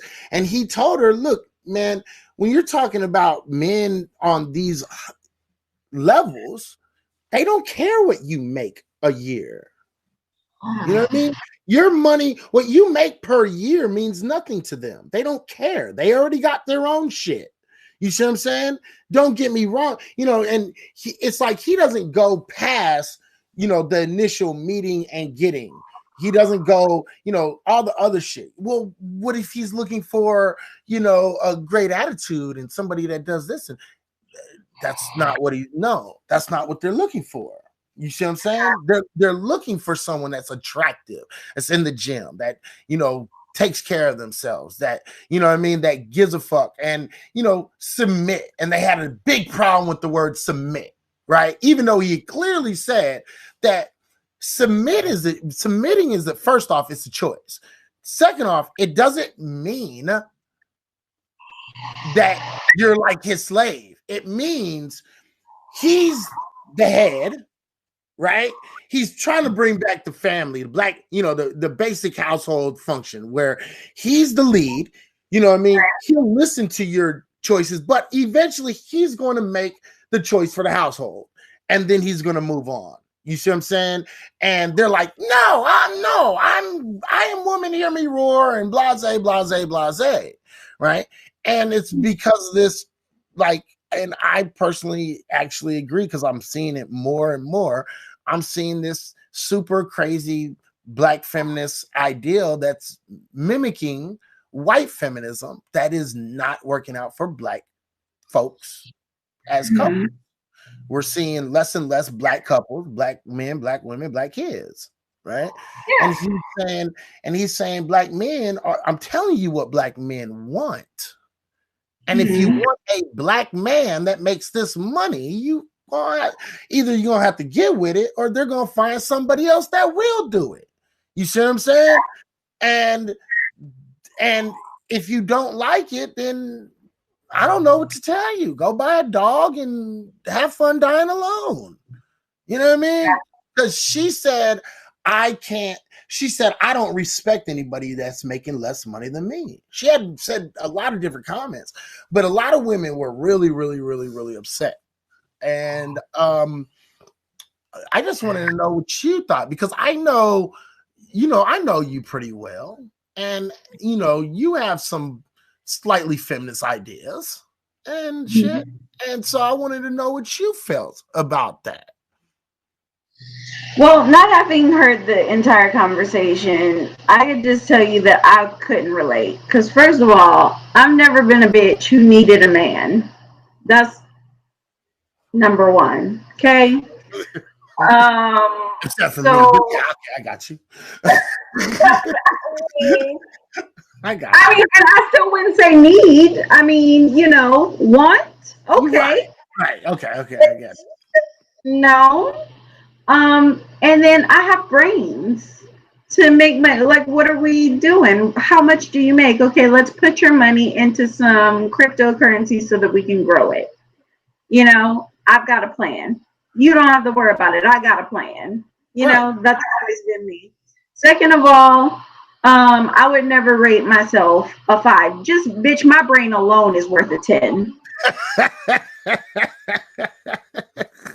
So I don't care if my body was a 1, bitch, I'm a 10 just on what you're getting up here out of me alone. 10. Okay? That's the next thing. Next thing after that is, because I make my own money and I have my own shit. I mean, I did make the choice to have children because, I mean, not everybody wants kids, so for me, where she fucked up was having the kid. But I'm sure she wouldn't think that it was a fuck up because everybody thinks that their child is precious. Great, think your child is precious. But for me, that just wouldn't be my choice, because if I'm making my own money and I'm, making 6 figures and I'm doing this and doing that, then bitch, I'll take you out to dinner. You could come home, put on a condom, we'll fuck, and then you go home to your house and I'll go to mine. I don't need to respect you to fuck you. You just have to be a good leg. I mean, so she could not respect niggas all day. As long as he got stamina and can make her come, then great. You make sure that he's well fed and then you send him home. So I mean, I get it. She wants the marriage. Yeah, see, I don't want to be, and so that just, for me, it doesn't really, I could never give anybody advice like that because I don't want to be married to you. As a matter of fact, my perfect relationship is a man and a woman. Okay, so I don't want to be married to you because when I'm ready to go, I don't want to have to go talk to my lawyer and sign papers. Right. I get it. I get it. Like, and I think that's the difference between your mindset and their mindset. A lot of these women are women supposedly looking for marriage and men and, everything. And I think that has a lot to do, and I get that everyone's like on the black family, and I get it, but fuck black men, have black men babies. Right. But I don't need to be married. Like, y'all keep watching this Bachelor and shit, and they keep watching these Hallmark movies where people find the perfect guy and he runs a $1 million company, and they're a waitress and they spill coffee on him and he falls in love. Bitch, if you spill coffee on me, I'm not finna take your dumb ass to dinner. Right. So there's a programming of like women that happens and shit. Like, most of the time when I'm watching this shit, I'm like, do people have real conversations anymore? No. I mean, I'm listening to the dialogue in these movies. I mean, even like stuff that's not romantic movies. Like, I was watching some movie and it was like, there were people living, these kids who had decided to live in these people homes without them knowing, right? And like, the idea is that when they're asleep, you go and move shit around. I mean, that couldn't happen in my house, because if I know I left this right here and it's not right there, I'm be like, babe, did you move my water? Right. I'm not gonna look and be like, oh, I thought I left that there, and then not mention it to nobody. We're gonna have a full ass conversation about why the fuck you touch my water. Right. Stop touching my shit. Because this is my house. house. Right. Okay, I get that you live here too, but this is my house and I put my water right here. So when I come back, I want my water right here. Right. No, I ain't mad at it. I ain't mad at it. Like, I'm watching these movies and like they finding shit missing, but nobody, like the husband and wife, not talking to each other. They think each other move it, but they didn't say. I was like, do people even have real fucking conversations in movies anymore? No. Like, how are her earrings missing? And she just gonna give him a glaring look. Like, bitch, where the fuck is my shit? Did you give my shits to some bitch? Where the fuck is my earrings, ho? Right. No, I ain't mad at that shit. It's the whole idea of we're watching these things on television and we're expecting life to be like the movies, and life's not like the movies, and it frustrates me, but other people get lured into that. Oh, that's what I want. No, I don't want no nigga who notices that his cufflinks is missing and he don't be like, where the fuck my cufflinks at, ho? Right. I mean, right. You know how much the motherfuckers cost? Where the fuck they at? Right. Listen, Kevin said, leave my shit alone unless you ask me first. Agreed. Right. Okay. And then I was watching some other movie and this guy was like a serial killer and he was hiding bitches in his shed. And so when they found out, the wife was like, well, that was his space and I don't go there. No, bitch. Ain't no place in my house that I can't go, ho. Like, who's married to a nigga who's like, you stay the fuck out of my shit? The first time you put a padlock on anything that I'm paying bills at is getting cut the fuck off. Now, I might not go in there and touch your shit, but I'm going to go in there and I'm going to see it. I'm going to see. I might not touch your motherfucker, and I'm going to go look. But I'ma see, bitch. I might not touch your shit, but I'ma see it, bitch. Like, you know what I mean? So it's like I have a different mind, so I can't relate. You know what I mean? I mean, and I watch this shit, and in the context of like women who want to be married, right? And they're black women who primarily want to be married to black men. Okay. Right. And I always watch it in that perspective. I don't really watch it in any other perspective. I watch it in the perspective it was meant for. Well, if that's what they want, then they should listen to the advice. If you want a black man, you listen to a black man tell you what the fuck black men want. And if you don't believe him, then go find the black man that you do want and be like, what is it that you want, sir? Right. Because I want your wife. Right. You know what I mean? Right. Like, and that's the key. And I think that's another one of his like biggest points that he always be talking about. Why are black women who want to be married and want to have this relationship with black men and, you know, want relationships at all? Why are they listening to bitter black women on how to get a man? That's one of his deals, and he don't. Yeah, my deal is that why the fuck you want to be chained down to somebody that you got to work for anyway? I mean, I understand that people have this idea of anything that's worth having is worth working for. Bitch, I work for money. I don't want to work at a relationship. If this shit can't be easy, like Sunday morning, bitch, I'ma fuck you and I'ma pass. Yeah, you're going to have to work for this dick. Maybe that's why I ain't got it yet. You got to work for this dick. Yeah, that's what it is. See, you know, you have to work for this dick. I don't just give out my dick, okay? This is like... Maybe that's why I haven't got none yet. But guess what? It's just because you ain't close enough yet. Listen, but what I'm saying is if I gotta work for it, I might not get it. I'm saying because listen, I was born in 1901 and I don't still look like this chasing dick. I'm not mad at you. I'm not mad at you.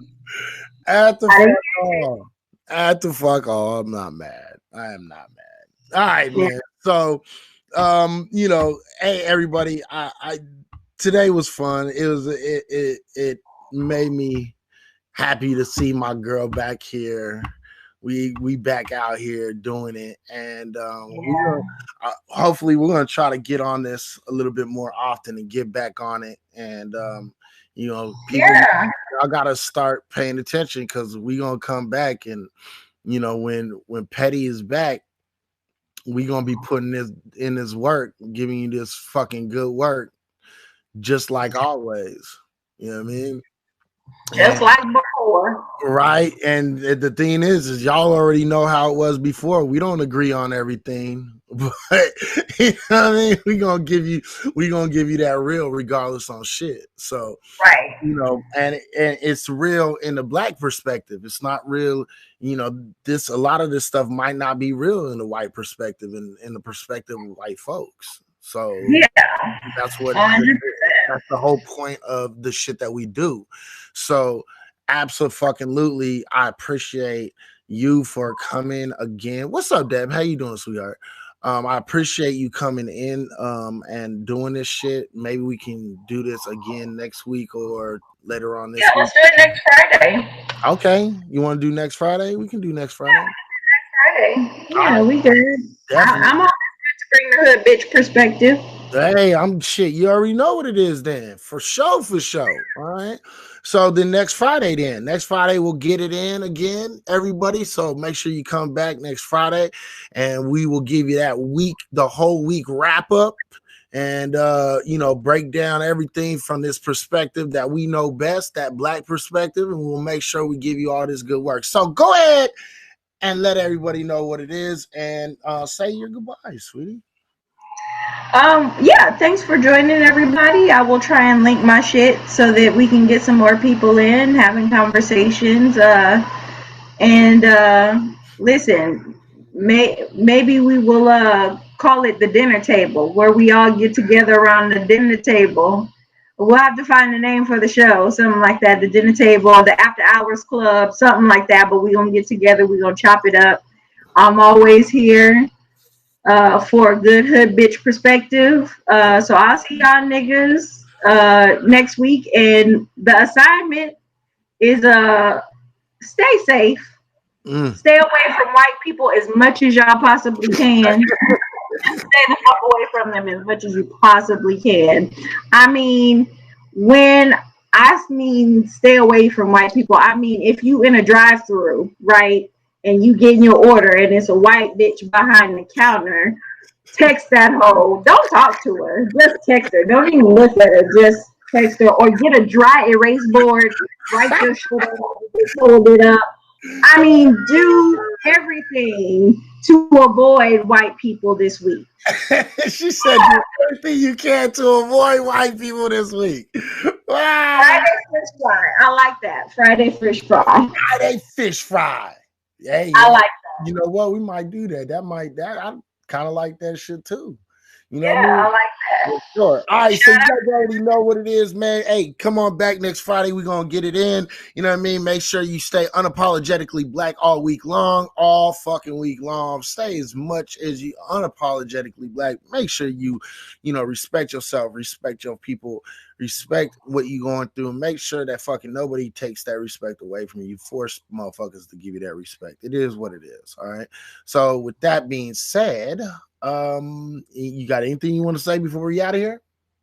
No, I love y'all niggas from the bottom of my fucking nuts. See y'all next week. That's right. Stay real, stay black, stay doing your motherfucking thing. And you know what it is. Stay up. I'm out. We'll talk to you later. Peace.